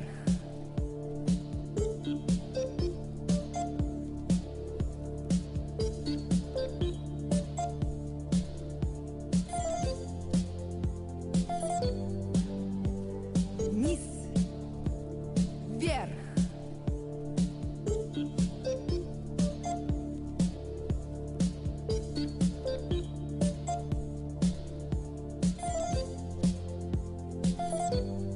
Руки на пояс, полуприседание с поворотами туловища. И влево, вправо, влево, вправо, влево, вправо, влево, вправо.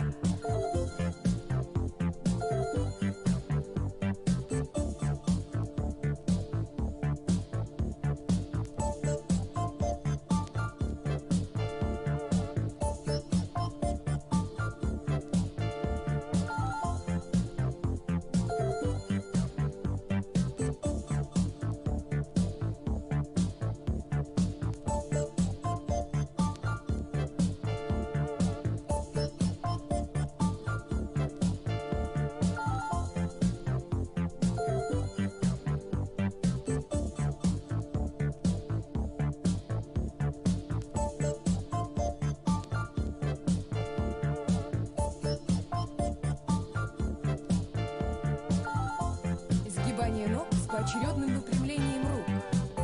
Вниз. И левая, правая, левая, правая. Вверх, правая, левая, правая, левая.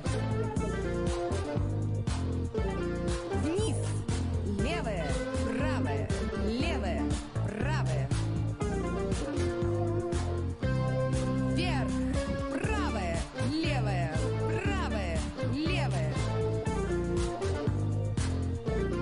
Вниз, левая, правая, левая, правая.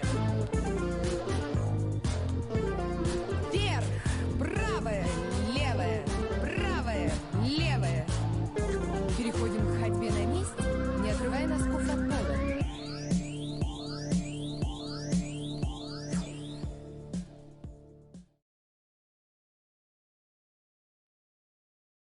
You can't argue with that, mainly because you can't understand it. Right, Matsu-kun, 56 months. Thank you very much indeed. Right, the time has come to end the stream. But tonight's entertainment is not yet over, for the mighty Mentus, aka Metsky, is... how can we put this?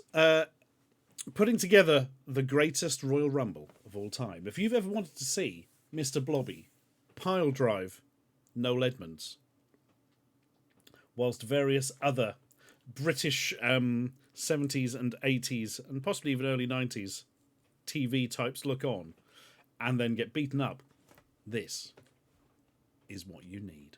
Right, I shall hand you over in merely 30 Earth seconds. No, 10 Earth seconds. I just want to say 30. God knows why, it's never been 30.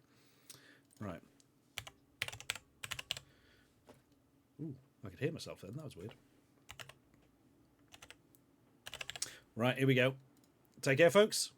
And I shall see you, hopefully, on Sunday, where I believe Mr. Dandas Crafts will be back, and we'll be going through some more VHS covers. Cheers, folks. Goodbye. Goodbye.